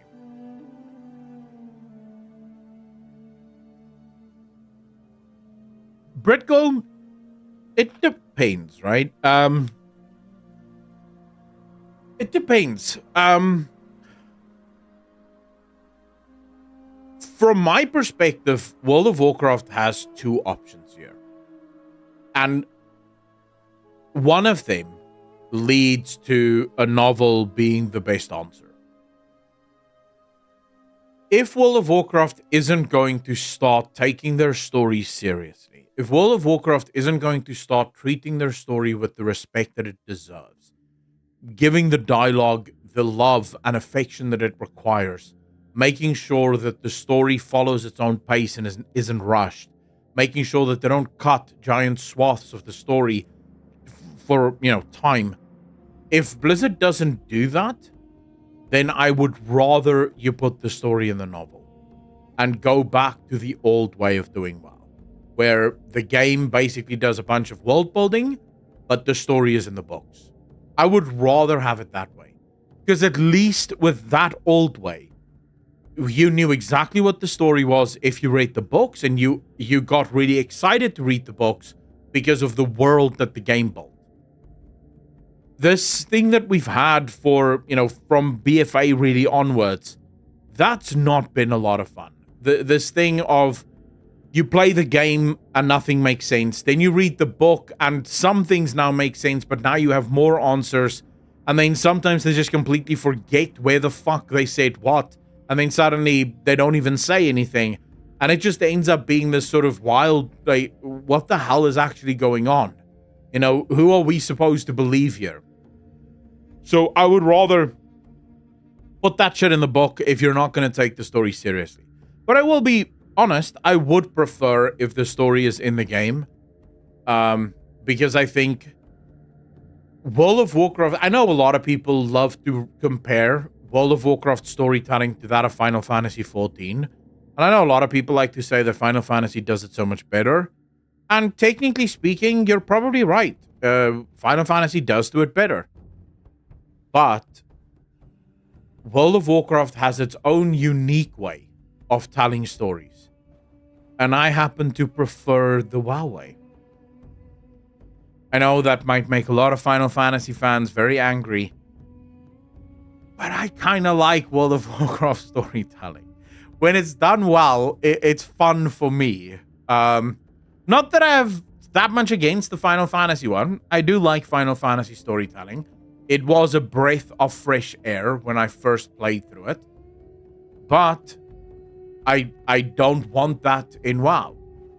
I don't want that in WoW. I don't think it would work in WoW. I like the way WoW does its stories. So yeah, from my perspective, just a little bit more care, a little bit more respect, and it could probably actually work out. On a Microsoft Dimension, I believe the WoW story will be aged like a fine wine. Dude, I'm still super excited. I was literally talking about this today on my other podcast with Rurikon. I am very excited about the WoW IP team.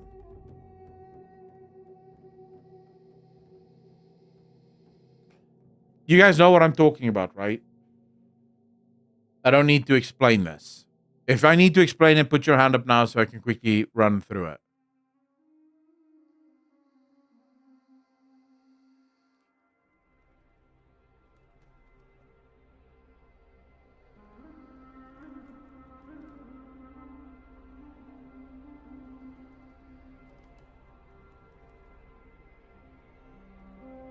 My opinion, Suramar is one of the best things ever crafted in WoW. I agree. Suramar was phenomenal. That is absolutely true. Very, very true. Suramar was absolutely fantastic. All right. For those of you that don't know what I'm talking about, yes, World of Warcraft now has its own dedicated IP team. An entire department in the Blizzard. And their only job is to look after the IP. Their job, effectively, is to look at all of the games that do anything related to Azeroth and make sure that those games stick to the story and stick to the overarching story of the world.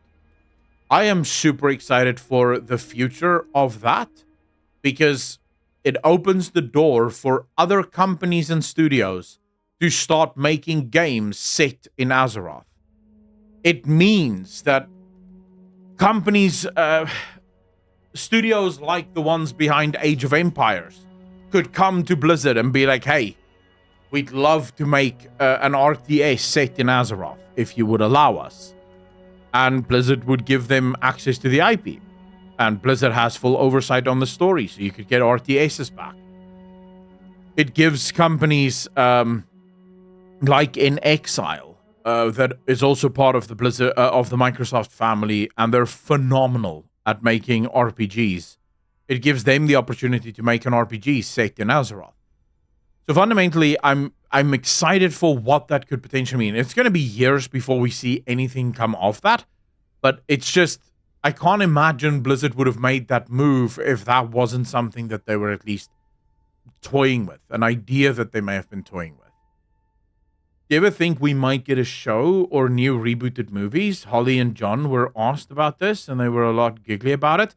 So, from my own sources, but also from my own perspective, watching the interviews and what's been asked, I think it was Holly that directly said, for now, their main focus is on getting this saga right. But they are absolutely interested in doing more with television and with TV, with series and movies. They're absolutely interested in that. For now, they're hyper-focused on getting the saga correct and making sure that the saga works. But part of why this IP team exists now is that push into films and TV and stuff of that nature. So I do think we're probably going to get... we're probably going to get another Warcraft movie. We're probably going to get another... maybe a Warcraft series. I just don't know, like... Personally, I think the next WoW movie should be the same as Honor Among Thieves. Did you guys watch the D&D movie? Who here watched the D&D movie?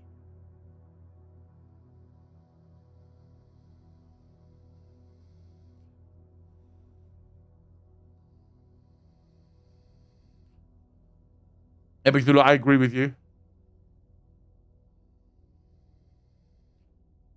But yeah, if you've watched the D&D movie, you'll understand what I'm saying here. But it is such a fun movie. It's actually sad that movie didn't get the love that it deserves, in my opinion, because in my opinion, it was phenomenal. It was such a cool movie. It was funny. I thought the lore was really handled well. The actors were phenomenal in it. And I sort of wondered, while I was watching that movie, I thought, maybe that's what the WoW movie should be. Maybe the lore of World of Warcraft is just too big to explain in a movie. Because you have to think about this. Any part of the lore that you wish to explain in World of Warcraft will require hours of re-explanation. So, for example, the movie tried to tell the story of the Dark Portal and the orcs first arriving on Azeroth. But that's not where the fucking lore starts. You can't start the lore there. Because before you can even start the lore there, you have to start by explaining how the Outland or Draenor became a world that is dying.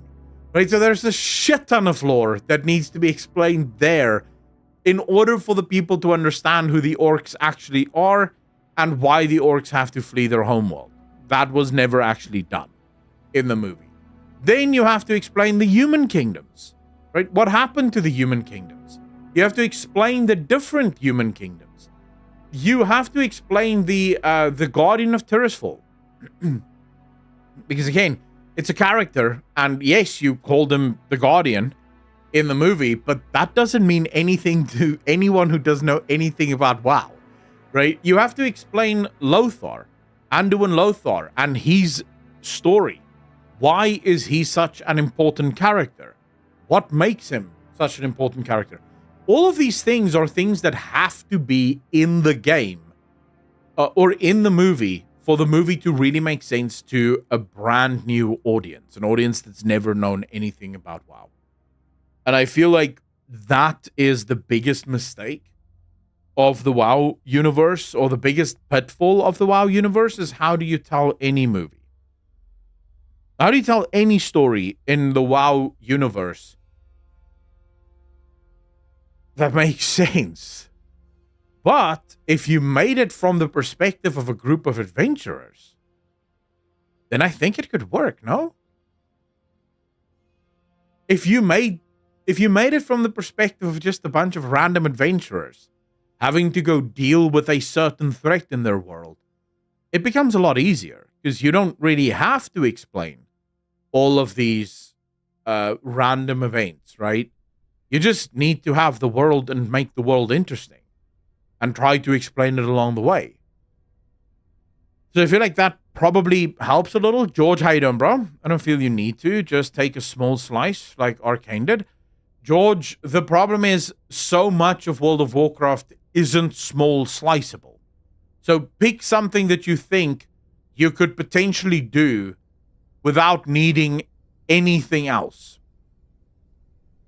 Maybe the War of the Ancients, because it really only involves the Night Elves to a very great extent. But even there's so much fucking story that you have to explain before that will even make sense to a lot of people. So you're gonna struggle. You're gonna struggle with that one as well.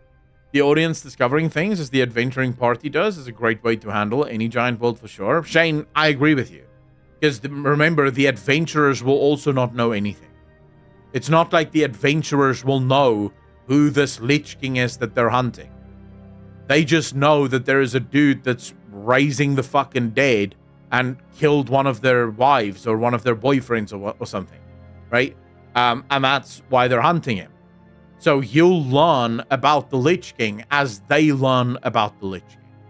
That's why you use a no-name character, as it were, as your main character, because it allows you to do it a lot easier. Dune just got away with it. That's true. Not, but I feel like the reason Dune is getting away with it is because so much of Dune can just focus on Arrakis, right? There's obviously a shit ton more lore in that universe, but Arrakis is a big part of that universe, and you can effectively get away with just sort of hyper-focusing everything on Arrakis. Again, if you look at Lord of the Rings, the Lord of the Rings is written perfectly. It takes a hobbit as the main lead character. And you see the world and discover the world through the eyes of this little hobbit. And what's super important to remember is hobbits don't know the world. Hobbits don't pay attention to the world around them. I mean, Sauron didn't even know that hobbits was a thing. So, from my perspective, Lord of the Rings perfectly explains this. Tolkien built this giant world, and it was phenomenal. And then he created the smallest of creatures through which we will experience the world.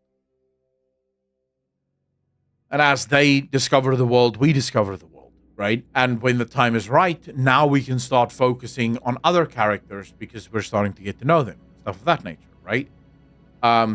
So I think when you're dealing with a very large world, the unknown character is oftentimes the strongest. Character who's ignorant of the world makes for a good MC. True. Hobbits do not know the world, and neither do first-time watchers, readers. Yeah, but that's exactly how you want it to be, right? Dune is also a setting that influenced the entire genre. Everyone knows a Dune reference, even without seeing Dune. But no one liked that about Nipple Master Zuval. Everyone said, who is he? He is dumb. They weren't satisfied with learning him through the story. What he did and what he said. Kimmy, but that's because you never really learned about him during the story. Everything you learned about him, you learned at the end of the expansion in this book. He didn't say anything. All of Zuval's lines throughout the whole of the expansion can be encapsulated in, look at my nipples. That's it. That is the extent of his dialogue.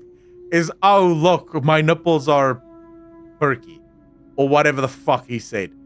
He didn't have a single memorable line in the game that wasn't just a one-line wonder. Right? So, for example, they will learn death. You cannot change death. That's one line. Like, holy fuck, bro.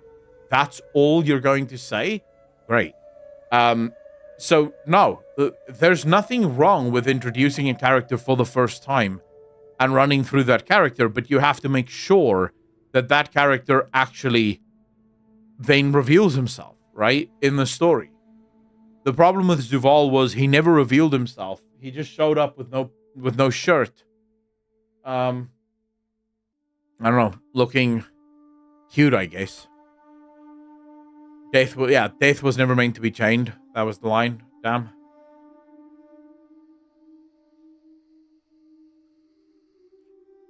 The whole time while serving his ass. I mean, unironically, the most interesting part of the entirety of the Shadowlands was the two cinematics between Anduin and Sylvanas.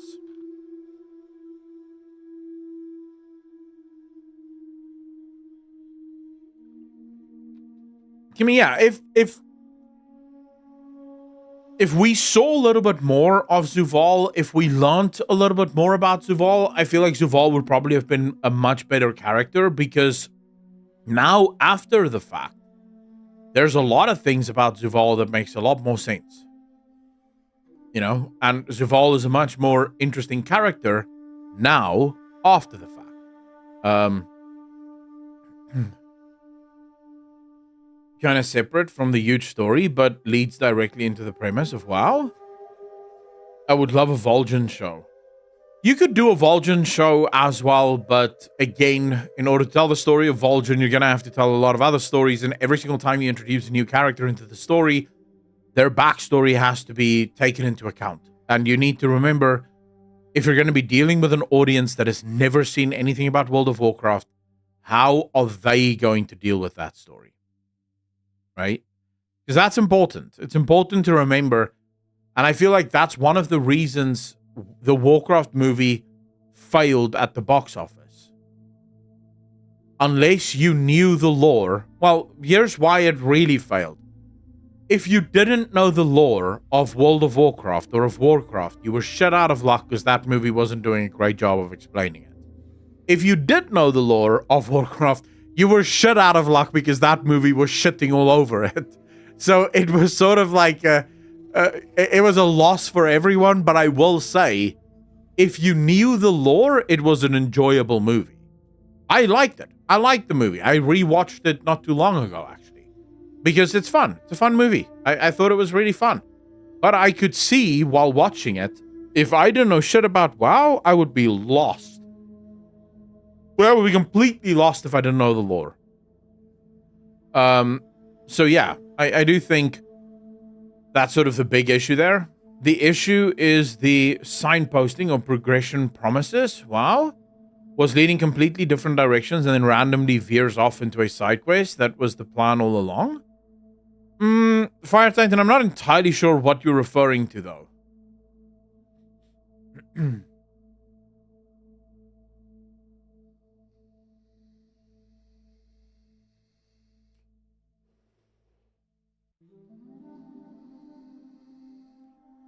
It's a good start, and it leaves a mystery for a prequel to it. aka Rise of the Wood. I would not be even against that. I think the Last Guardian book would have been probably a good place to start. I do think, fundamentally, its biggest flaw was its scope. It tried to do too much too fast all at once. And I feel like that's where you lost a lot of the player base, or a lot of the viewers. Was just, like, what am I actually supposed to be focused on here? This is all over the place right now. Oh, Zuval. Yeah, I can see that. I can see what you're saying in regards to Zuval. That's true. It was this sort of, you have the promise of something happening, but it never happens, right? It never actually transpires. So yeah, I can agree with that. I have one final little bit that I'm going to drop on you guys.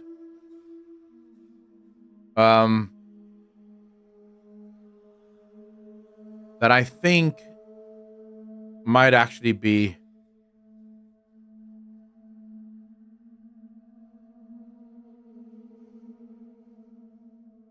very interesting.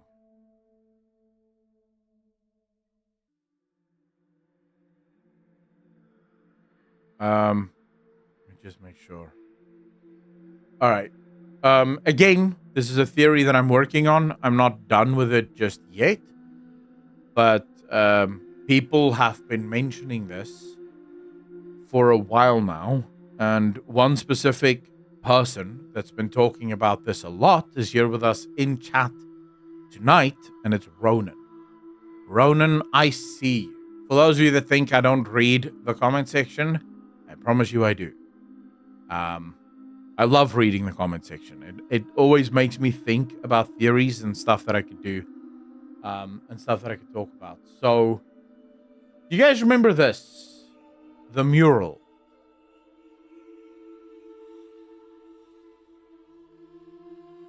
Now, this mural is found in the War Within. It is currently in the War Within. If you look at the mural, you look at what the mural represents, you will see that there are these faceless ones standing in front of an old god. The old god seems to have a crystal just hovering above them. And this crystal is clearly shining something. Something is shining right from this crystal. You can see the lines as it runs off of the crystal. And this old god, at least from what I can see here, looks to be feeding almost on these faceless ones. Or the faceless ones is feeding him something. You look at the faceless ones there, you see bugs. Almost like, not Guthraxi, but,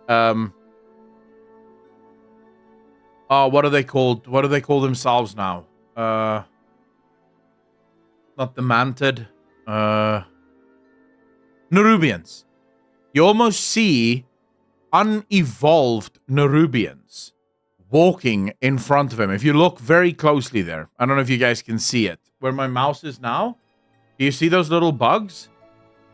It looks like faceless ones, and then these little bugs, what would become Nerubians, moving towards him, and it looks as if he's feasting on them. Most likely changing them into, what is bigger. But who is he? So this is where we get to this picture. Now, I spoke about this picture last week. I spoke about this picture, I think, the week before. I did the due diligence of actually looking and finding this fucking picture. I couldn't find the original, but then again, I didn't look hard enough. I just found this, and I was like, fuck it, let's just go with this. This is not from me. I didn't make these markings. Someone else did it. But, I would have made the markings anyway, so there you go. We have on this picture, by the way, is from Chronicles Volume 3. In the Chronicles Volume 3, we have this picture. We have a picture of old gods. We have Yisaraj over here. We have Yogg-Saron down here. We have Cthulhu over here, and we have N'Zoth over here. And then the question, of course, is who is this? Because there is clearly one more old god here. Now, at the time, I remember when this picture first came to us in the Chronicles Volume 3. One of my immediate thoughts was Xal'atath. I thought it just makes sense that it would be Xal'atath. I have since then changed my mind on this. It looks to me as if Xal'atath was always meant to be the Harbinger. Xal'atath wasn't an old god. She was never an old god. Her job, her only function, has always been to open the way for the Void Lords. That is what she was designed to do. This means we have a problem. There is another old god that is, as of yet, unaccounted for. A fifth old god that is unaccounted for. If you look at this old god, look at the picture here, it looks very similar to this one. Very similar to this one. Now, at the time, I even mentioned that this crystal, to me, looks very similar to the crystal that we see sticking out of the roof. The only real difference is that this one is bound.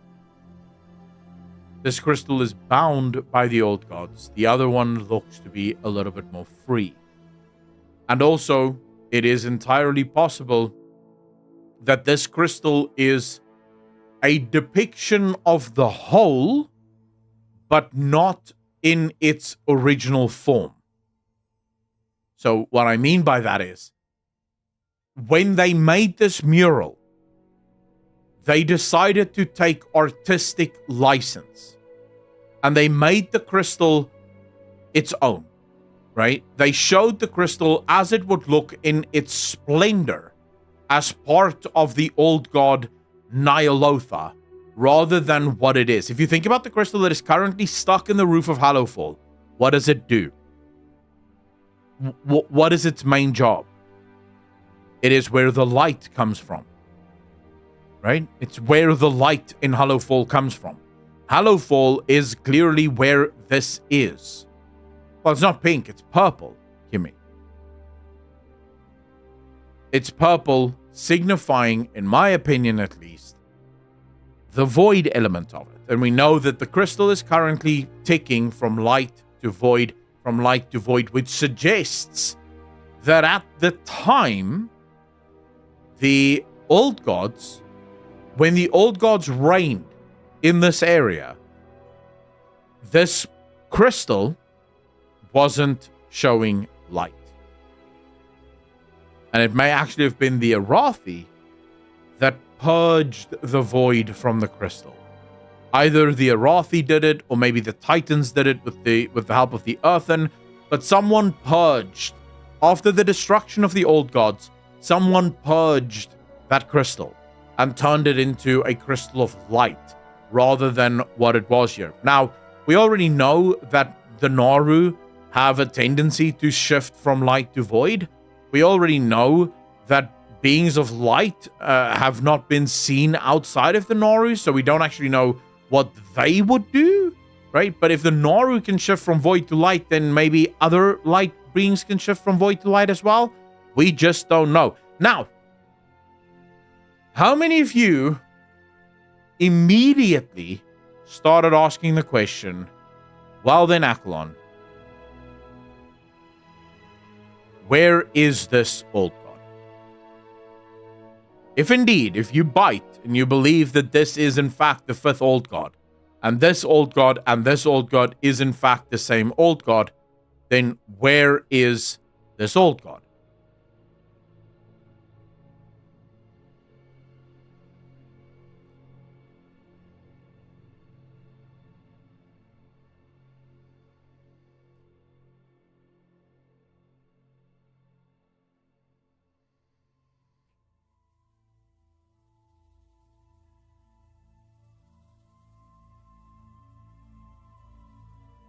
The Urshigan, they bleed void, either in the Empire or below the roots of that one world tree that got ripped out.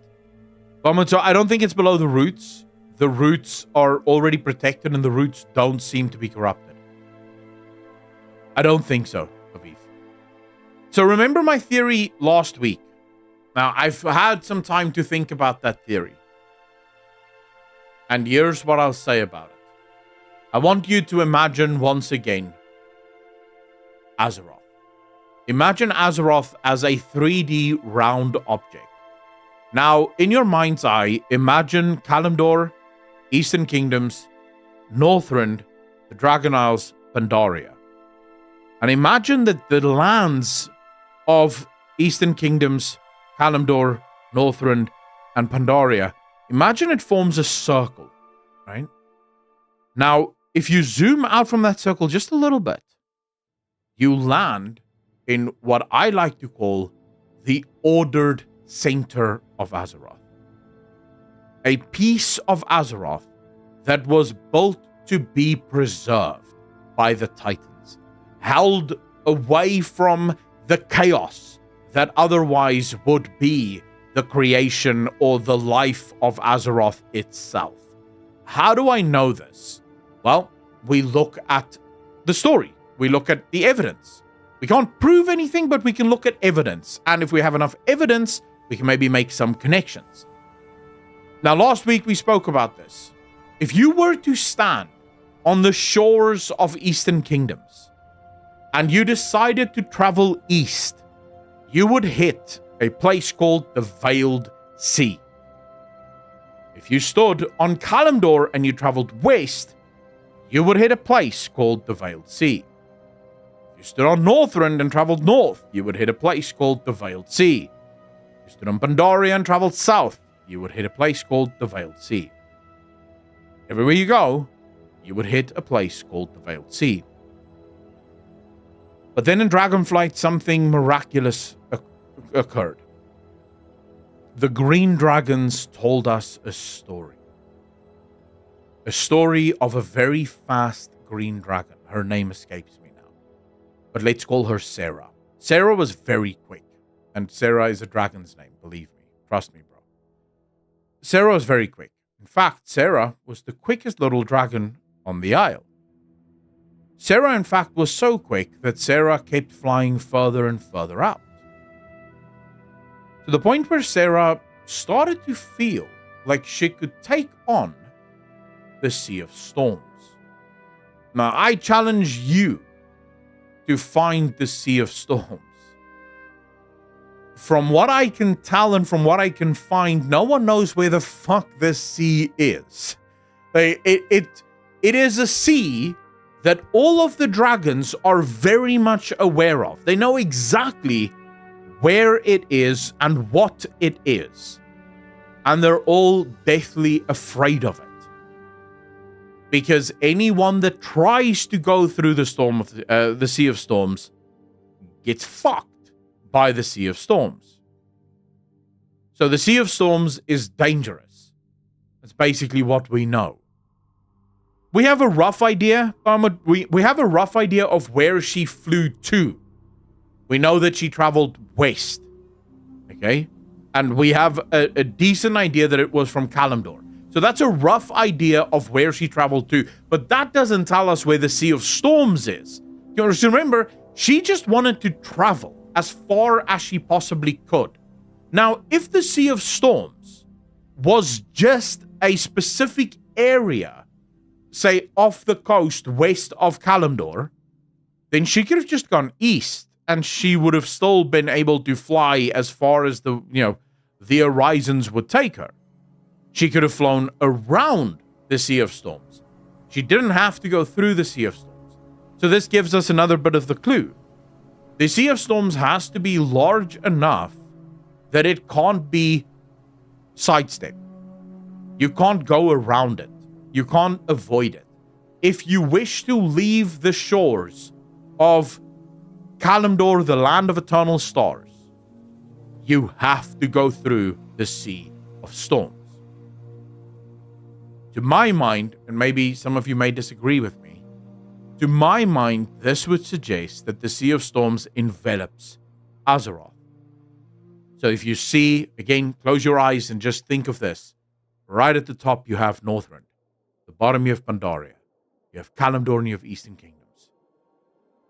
Outside of that, imagine all around it, you have the Sea of Storms. Now imagine at the core, on each of these lands, right in the middle, you have the Maelstrom that used to be the Well of Eternity. We now know that right below the Well of Eternity sits the World Pillar. The World Pillar, in conjunction with the engines of the Titans, the engines that are literally scattered all over the place. Every single continent has engines on it. Engines and chambers of the Titans. Imagine that all of these engines and all of these chambers have one job, and that is to keep the chaos at bay. It is to keep order in this small little area.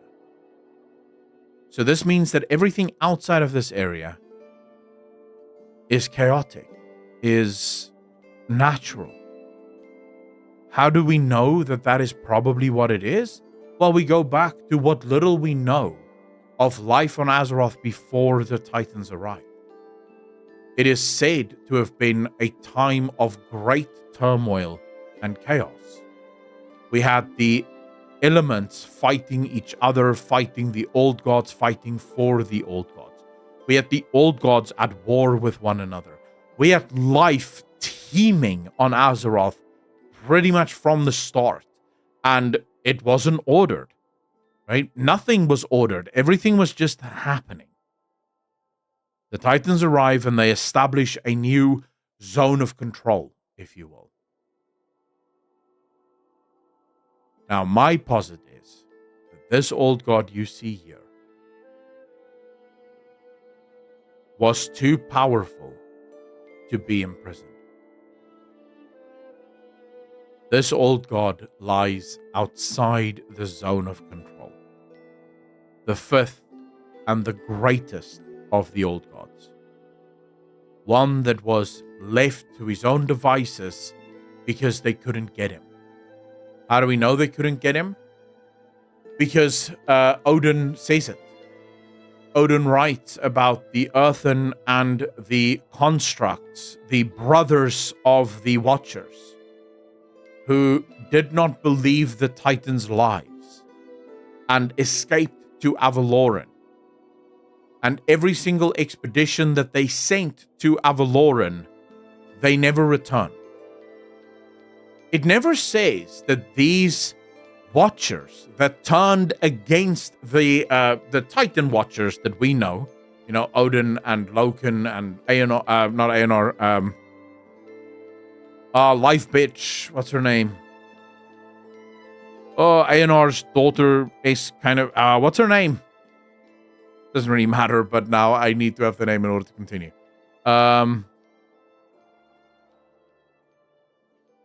Freya! Thank you. Yes, Freya. Freya and those, it's never stated that those Watchers are the ones that killed the expeditions that were trying to bring them back. Just that they never returned. That, in fact, they eventually gave up.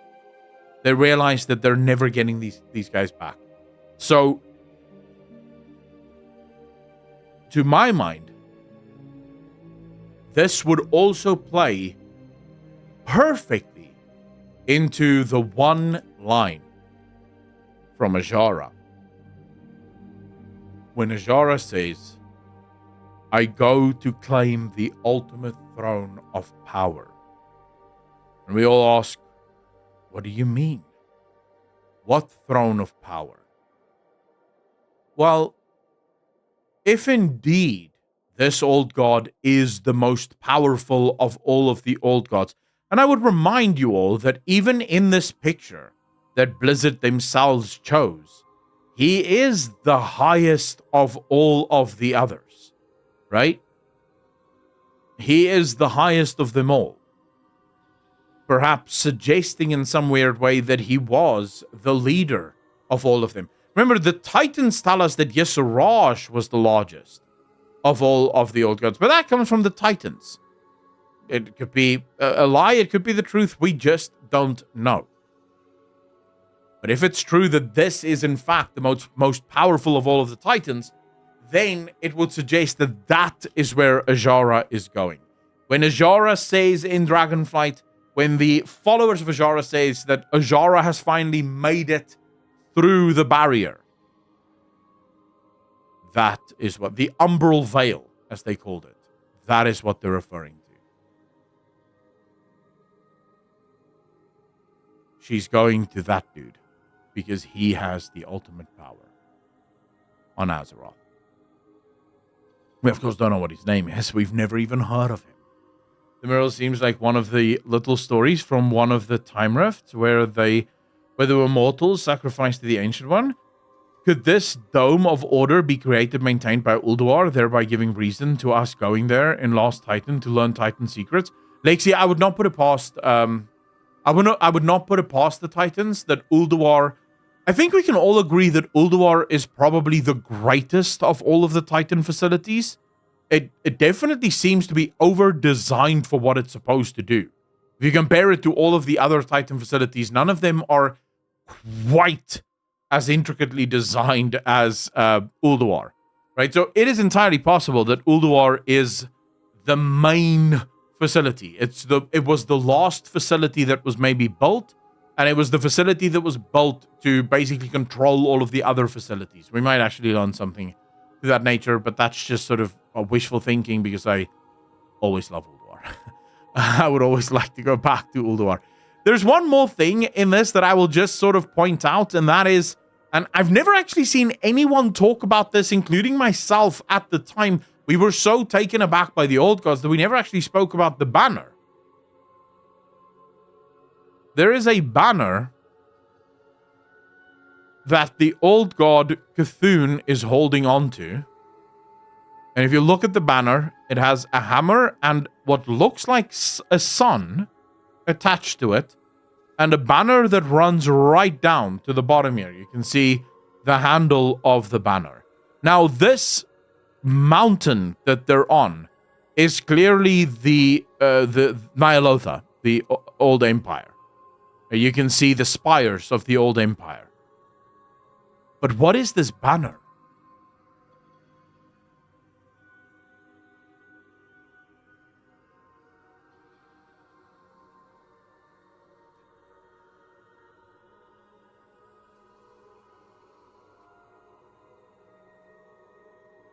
Yeah, I know that it looks very similar to the Twilight's Hammer banner, but at the time of the Black Empire, the Twilight's Hammer banner would not have been in existence, unless we're arguing that the banner is as old as the fucking Black Empire, which I don't think it is.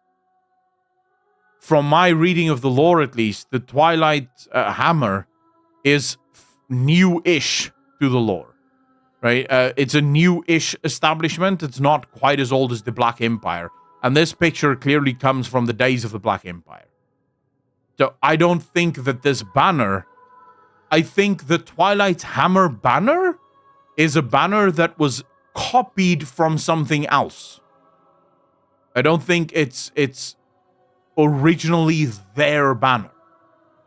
I think the banner comes from something else. And the reason I say that is the sun. The depictions of the sun.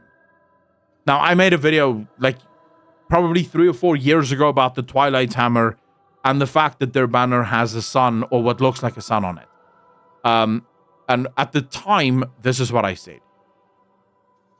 If the Naru can go from light to void, it suggests that the relationship between the light and the void is far closer than what the game lets on. The game wants to tell us that the light and the void are completely opposing sides of one another, and that they have nothing to do with each other except for the fact that they're enemies of each other.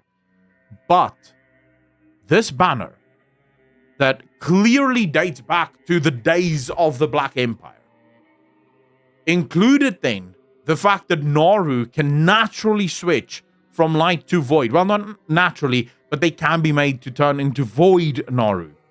Suggests that relationship, the lines between those two, might actually be far more blurred than what we've been told.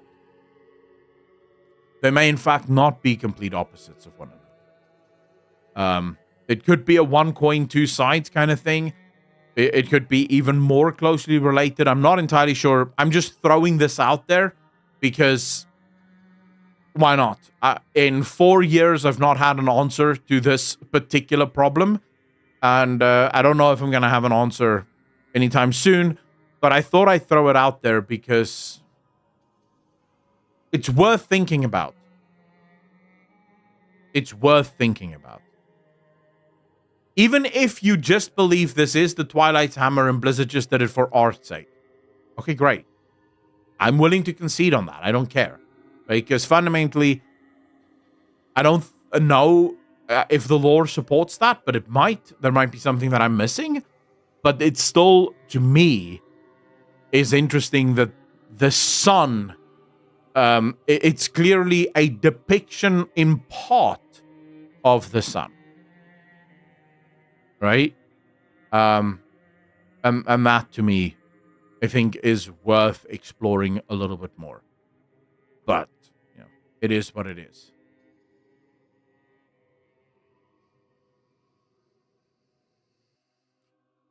It does actually, doesn't it, Sparkaside? I've been looking at this also for a while. It does look a little bit like a sword connecting the hammer to Cthulhu. Now, there is a possibility that all this is meant to show is the future, right? So the thousands of possibilities of the future for the old gods. So it is actually a sword because they knew that the sword was going to be stuck into the planet. But I don't know, right? I can't really know. What did Zalatath say about the Naru? She said a few things, but the one thing that everyone sort of always points to, myself included, is the Naru. The Naru views us as monsters that ought to be resisted, but we do not share that view. To us, they are simply brothers and sisters who have lost their way, and they will return to the masters in time. That's what Zalatath said about the Naru.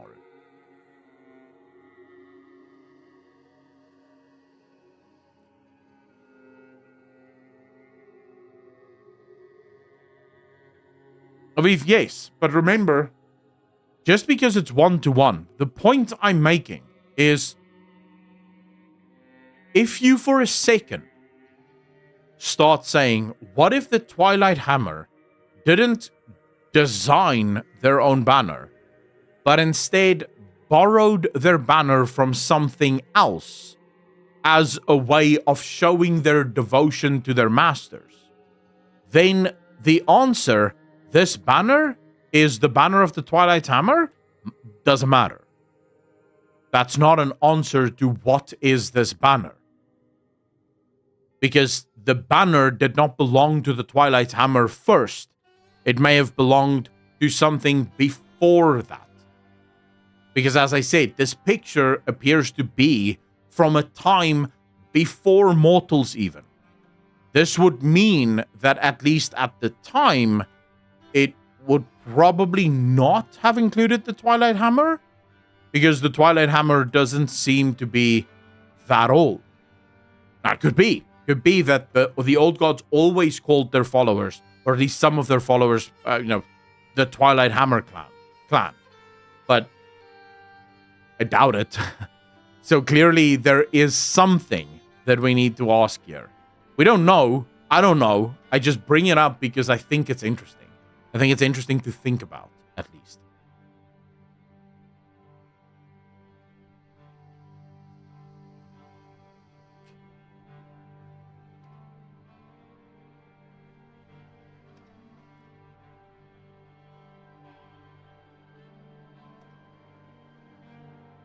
Have to be from the same time period?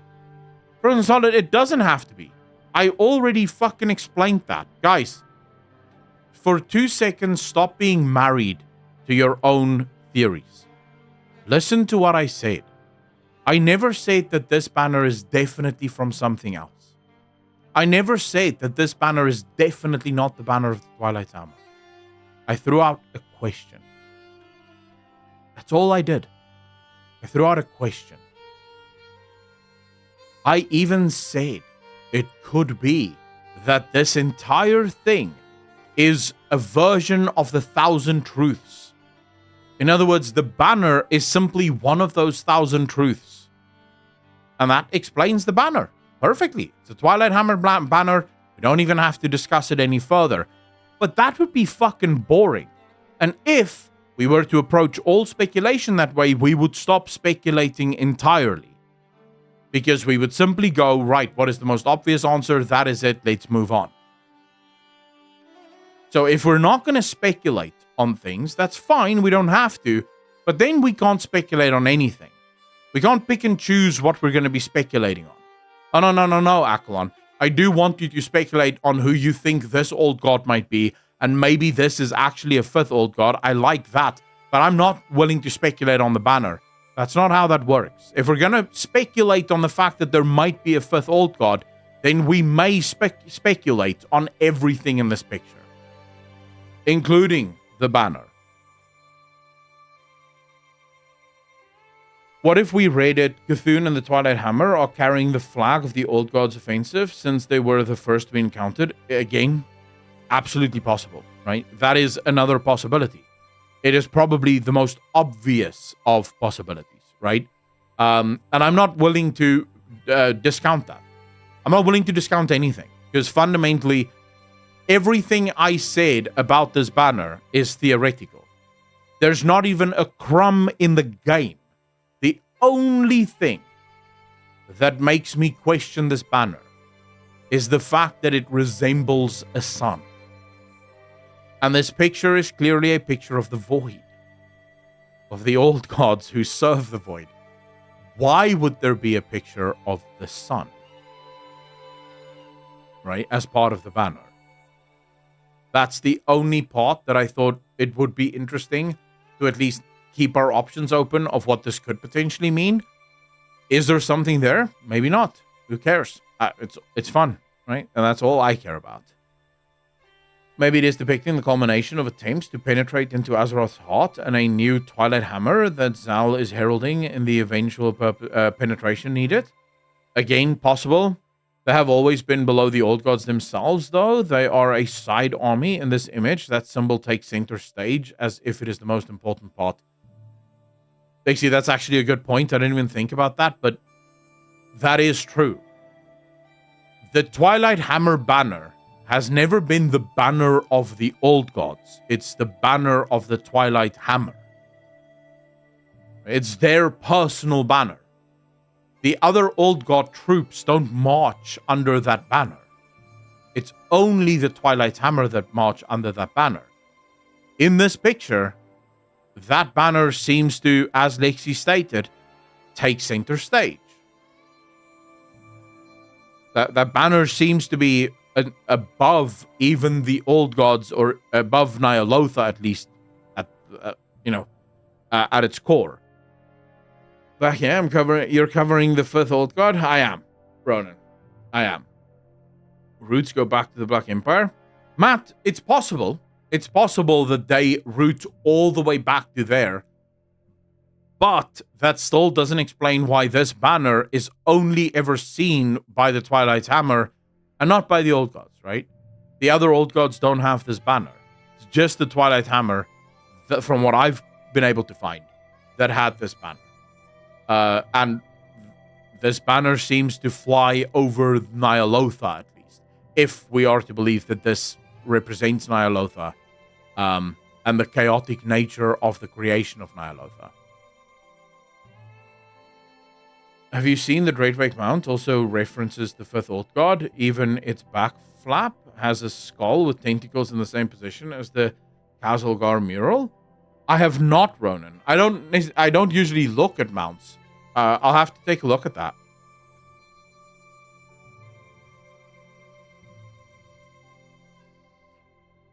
God of War, so my thinking, very much in the same vein.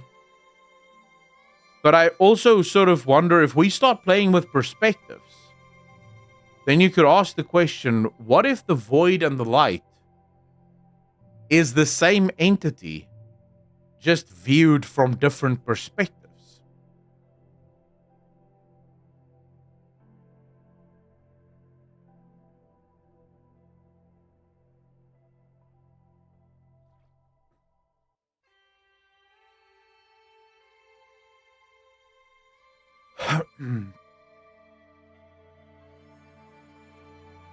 Now, of course, I'm not including the incredible convolution that would cause. So I don't think that is actually the answer.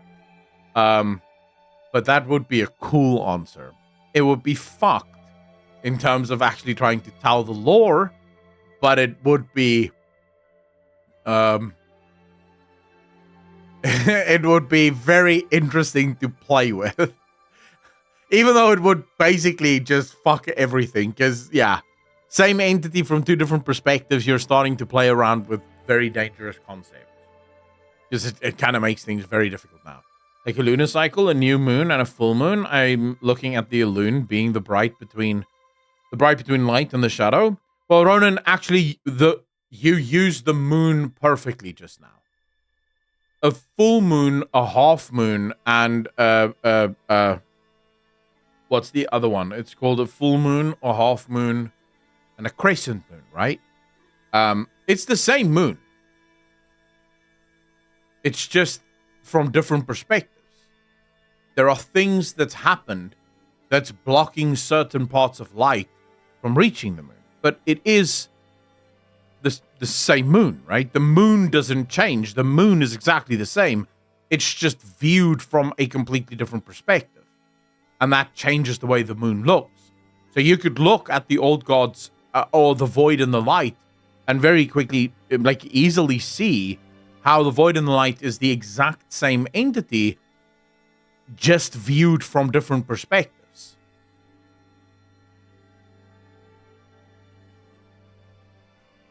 Peter, how you doing, brother?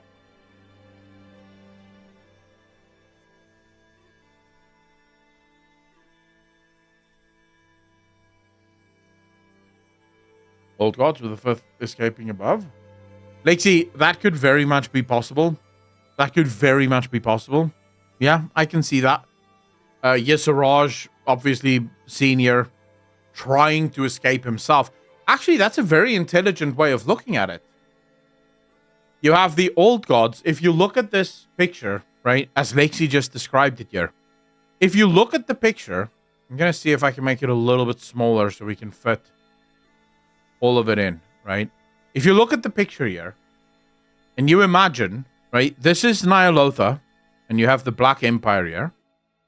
The sword representing the Titans clamping down and destroying the Black Empire.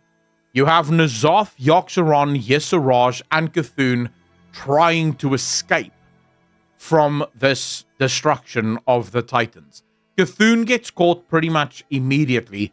We know from the lore, at least, that Cthulhu was locked up pretty early on by the Titans. Yesaraj is obviously killed first because he's the highest up at this point, but he has not yet escaped. So he's ripped out and killed. Yogg-Saron and N'Zoth, they're way too late to escape, and they get caught in the turmoil that is effectively the Titan Havoc. Cthulhu, yeah, completely wrecked. And the one up here, the one that we will, for now, at least refer to as the Unknown, he escapes. He makes it out. So you could read this mural as a sort of depiction of what happened. And this would support my theory about, Saint or Azeroth, so to speak. When there talks about one force becoming two, well, Peter, yes. We have, obviously, in the beginning, there were two forces, and then one force became two, and then two became four, and then four became six, and then it looks like there was a seventh force, but the seventh force looks to be a fractal of the six, and they don't know what happened to the other force, the one on the outside. So that's a whole, that is a theory. And that would technically explain the light and the void being the same entity, even though they look different based on the perspective that you follow. And that would also, by the way, perfectly include and explain Xal'atath's depiction of the Naru. When Xal'atath says, the light views us as monsters and horrors to be resisted, but we do not share that view. They are simply brothers and sisters who have lost their way, and they will return to the masters in time. That explains that line perfectly.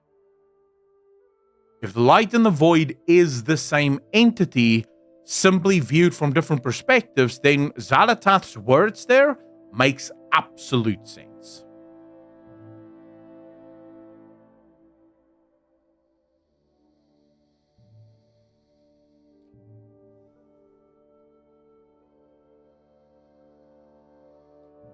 gathering the essence of old gods in Hearthstone, you have to merge blood of the ancient one. Ronan, I would be careful with Hearthstone, at least the older lore from Hearthstone, because it's only very recently that Blizzard have decided to turn Hearthstone into actual canonical lore. And they did speak about the fact that they're going to have to make a bunch of changes to the Hearthstone lore in order to get Hearthstone to be in line with the World of Warcraft lore, with the actual lore of the game. But there was a massive time, pretty much for all of Hearthstone's existence, where the developers were adamant Hearthstone does not follow the canonical lore of WoW. Ever. It's sort of, the developers of Hearthstone were always free to have fun with the lore and pretty much do whatever the fuck they want, regardless of what the actual lore is. It's only now, since the creation of the IP team, that, from my understanding, they will have to stick to the actual lore of Warcraft. Yeah, it doesn't matter if it's the same. Because you have, from the very first editions of Hearthstone, you have characters that are exactly the same as the ones in WoW, but their lore is completely wrong. And the developers, I'm not making this up. You can actually go look at the developers for Blizzard saying this. Hearthstone lore is not canonical. It's only now that Hearthstone, from my understanding, will have to be canonical because of the IP team. What if the mural is a depiction of a prophecy? What prophecy?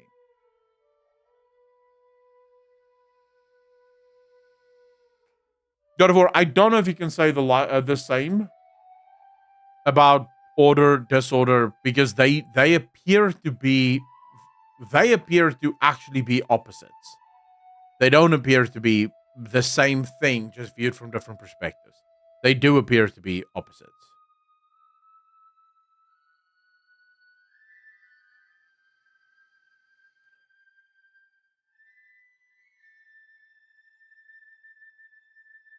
Was the higher realm and the void was under it, like same, but different?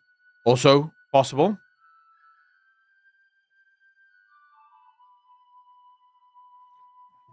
That is true. That is true. They can absolutely borrow from Hearthstone if they want to. I'm not discounting. As a rule, I don't look at Hearthstone lore. I don't play Hearthstone, so it's pretty easy to avoid. But as a rule, I don't look at Hearthstone lore because it's so flawed. It's sort of like the same as RPG lore. I don't ever look at RPG lore because it's already been confirmed that RPG lore isn't canonical. And it can really confuse you if you start reading RPG lore. The confusion becomes incredible. Because there's a lot of really cool things in the RPG. The problem is just that it's not canonical. As I mentioned before, the golden casing of the crystal looks actually nearly exactly like the thing on Yesiraj thing on his head, but only if you count Hearthstone in countless possibilities. I mean, it's not impossible. We already know that the heart of Yesiraj survived. It's possible that other things of Yesiraj survived. But at the time of this mural, I would argue Yesiraj was probably still alive, at least at the time. So, yeah. Manuel birthed the notion that there were 5 old gods. Hearthstone played with that idea, which is why they didn't name it, but rather labeled it the Ancient One. Ronan, yeah. So, the thing is, I'm not even sure yet if a 5th old god, because I know for a fact a 5th old god has not been confirmed by Blizzard, right? That I know. Right? We all know that Blizzard have not confirmed the existence of a 5th old god. We know that once upon a time in Warcraft 3, there were 5 old gods. But then, for pretty much 20 years, Blizzard said, no, there's only 4. Blizzard were the ones who retconned the idea that there are 5. They said there are only 4. And this wasn't in a book somewhere or in a, sort of far off place. This was in actual interviews. It was confirmed there are only 4 old gods. Now, recently, they've started to play around with the idea of maybe a 5th one may exist. I'm all for a 5th one existing. It just depends, It depends on how Blizzard wants to take it.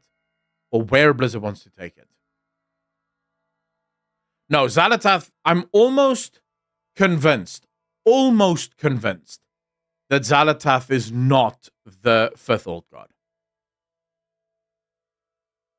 Xal'atath, to me, was always meant to be the harbinger of the void.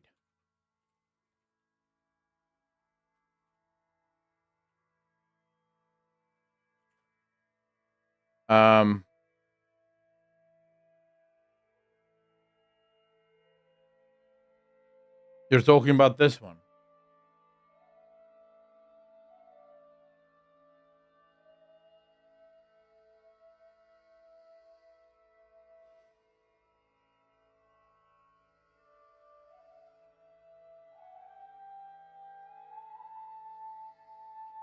Darkscream, the one thing that I will say is be careful to look too deeply into Lovecraftian lore. Be very careful. Because Blizzard took inspiration from Lovecraft. They never copied Lovecraft. They took inspiration. So if we do say go too hard into the Lovecraftian lore side of things, you're gonna end up believing things purely because it exists in the Lovecraft universe. Even though that's never actually part of what Blizzard wanted to do. And this then also means that we have to start looking at the D&D lore a lot closer, because a lot of things in World of Warcraft is actually based on D&D. And we also have to start looking at Dune and Lord of the Rings. And then because if it's written there, and there is a lot of inspiration for it, then it must also be in WoW. But then we also have to start looking at the mythologies of the Vikings and also the mythologies of the Greeks and the Romans and say, well, if it's there, then it must be in WoW, because there are plenty of things that's, inspired from those universes, and yet that's not what happens. Blizzard takes elements of it, and they include it, and that's perfect, that's brilliant, but it doesn't mean that everything gets included. Then Azeroth would be very sus. Well, Azeroth can still be super sus. Let's not forgive Azeroth just yet, shall we? I don't want to give Azeroth a fucking free pass just yet. There's still a lot of things that can happen with that bitch that we have not figured out yet. So yeah, I would be careful to just give Xal'atath a free pass at this point. Because we don't know much about Azeroth, right? Mostly everything we know about Azeroth is from the Titans, frankly. I don't know how I'd feel if Elune gets painted as an antagonistic character. I don't want retcons that undermine decades of player investment. Kriam, to that I would say, nah. You are the one that choose to believe that the Void is an antagonist. And the only reason you believe that is because the Titans told you. If Blizzard were to change that, you would have to accept that that's the new way of things, right? And also, I think it's important to understand, if Blizzard really wanted to be edgy, they could always go the route of antagonist, as TJ said there, antagonist to whom? If Blizzard wanted to be really edgy. So you, as a player, would see Elune as the priest, the goddess. You serve Elune, and she's yours. But I, as a warlock, would immediately see Elune as my greatest enemy.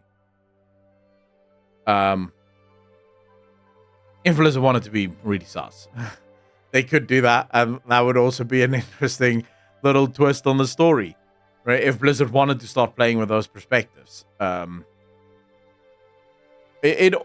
think at this point, the one thing that I will say about the lore is I think everything is a little bit up in the air at the moment.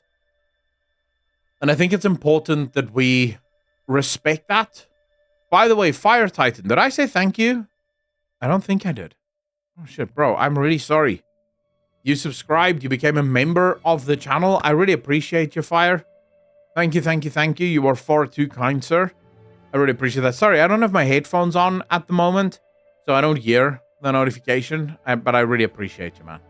Thank you so much for joining the DJ Nation. But I do want to say, I think for the saga, it might be worth it for us to let Blizzard cook. It might be worth it. I know a lot of people don't want retcons. I know a lot of people don't want, the lore to change ever. But it might have to. And we may have to accept that it has to. It's clear that Blizzard is moving in a different direction. It's clear that Blizzard has a new plan for where they want to go with the story. And maybe just for a while, we need to give them that opportunity to cook and see what they come up with. And maybe we need to sort of be, maybe a little bit suspend our beliefs just for a while. Just to see, where things end up. I question the idea of world souls in general, to be honest. I even wonder if the Constellars secretly killed, replaced the real Titans, and that star beings are the actual big deal of the universe. It could be. Not strictly that madness and insanity are good, more that they are a part of life. As the phases of the moon, Elune may be many faces or beings of one entity, and one might be of void. True. It's also really easy to just label things as retcon due to the lack of previous info. Zal did say that Azeroth denied her. That seems to be an active response from Azeroth.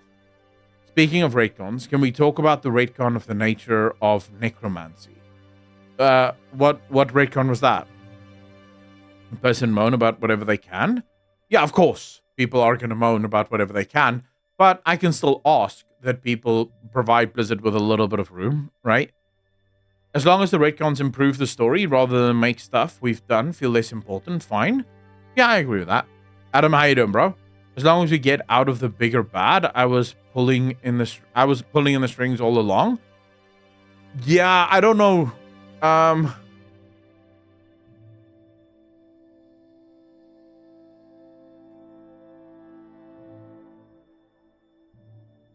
don't know if I'm immediately against a big bad. Actually, I'm definitely not immediately against a big bad. I just think if we are going to use a big bad, it needs to be a good big bad. It needs to be well explained and it needs to make sense. As long as it's handled right, they will drink and be uplifted. Blood of the old gods given to Nerubians to uplift them in the eyes of the old gods. At least it wasn't specified. Things change. Yeah, things do change. As long as they change for the better, I think we can all agree that that's a good thing. Ladies and gentlemen, though, I am gonna go. I have not eaten yet today. I am hungry. So I'm gonna love you and leave you. Generally speaking, I want these episodes to be about 2 hours long, and we are on 2 hours and 44 minutes.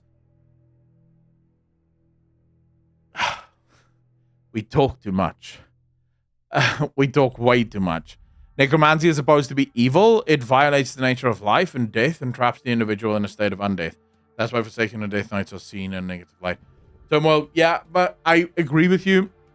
Necromancy is supposed to have... We'll talk about that next stream. Hold that for next stream, because that's a long fucking discussion that we're going to have to go down. But no, I really appreciate all of you for coming out, for hanging out with me, for spending some time with me. I hope you enjoyed it. I hope you enjoyed the conversation. I hope you enjoyed the podcast. I will be back next week. Same time, same place as always. By the way, do you guys prefer the earlier podcast, or would you like it to go? Because the last two podcasts, we actually started an hour earlier than normal.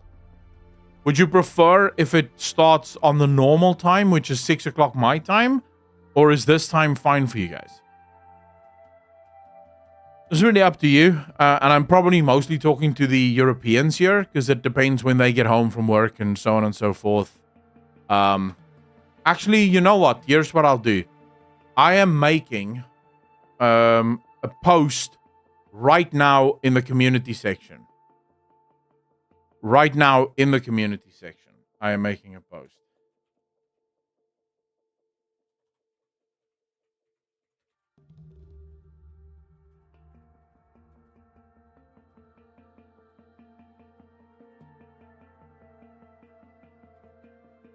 All right, so I'm doing a poll, and I'm asking, what days would you rather have for Barrens Chat? And I'm going to go Fridays.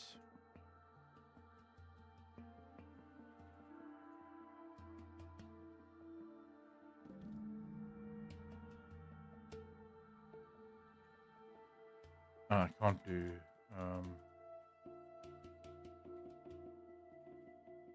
There we go.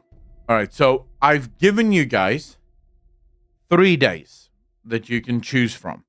Fridays, Mondays, or Thursdays. You can make your decision on there. Vote for the days that you prefer. That's better for you. I'm not sure, because I think sometimes Fridays might be hard. Some people like to go out on a Friday, go out with some friends, go drinking or whatever. Maybe prefer it on a Monday or on a Thursday. So, yeah, let me know. Barmut, the problem with the time is I can only do the time in South African time, and none of you will fucking know when the hell that is. Because if I wrote there 6 p.m., you'd go, oh, 6 p.m. my time. I'd love that. If you're in America, that is like 2 a.m. my time. I would not love that. I would not want to be fucking live at 2 a.m. my time. So I wanted to do a time, but I realized that's not going to fucking work. So instead, I'll keep playing around with the time, making it 5 o'clock, making it 6 o'clock, depending on, until I find a time where most people seem to be happy and showing up on time. So yeah, I'll keep playing around with the time. That's just how I'll figure it out. So next week, we'll probably like 6 p.m. and we'll see how it goes. And yeah, we'll keep playing around with that. But I'm going to do a post anyways here.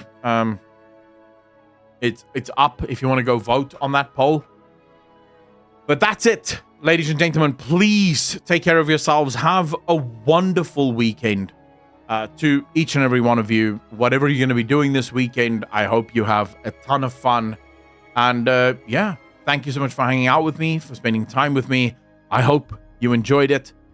As always, be good to each other. Be kind to each other. And I will see all of you in the next one. Peace.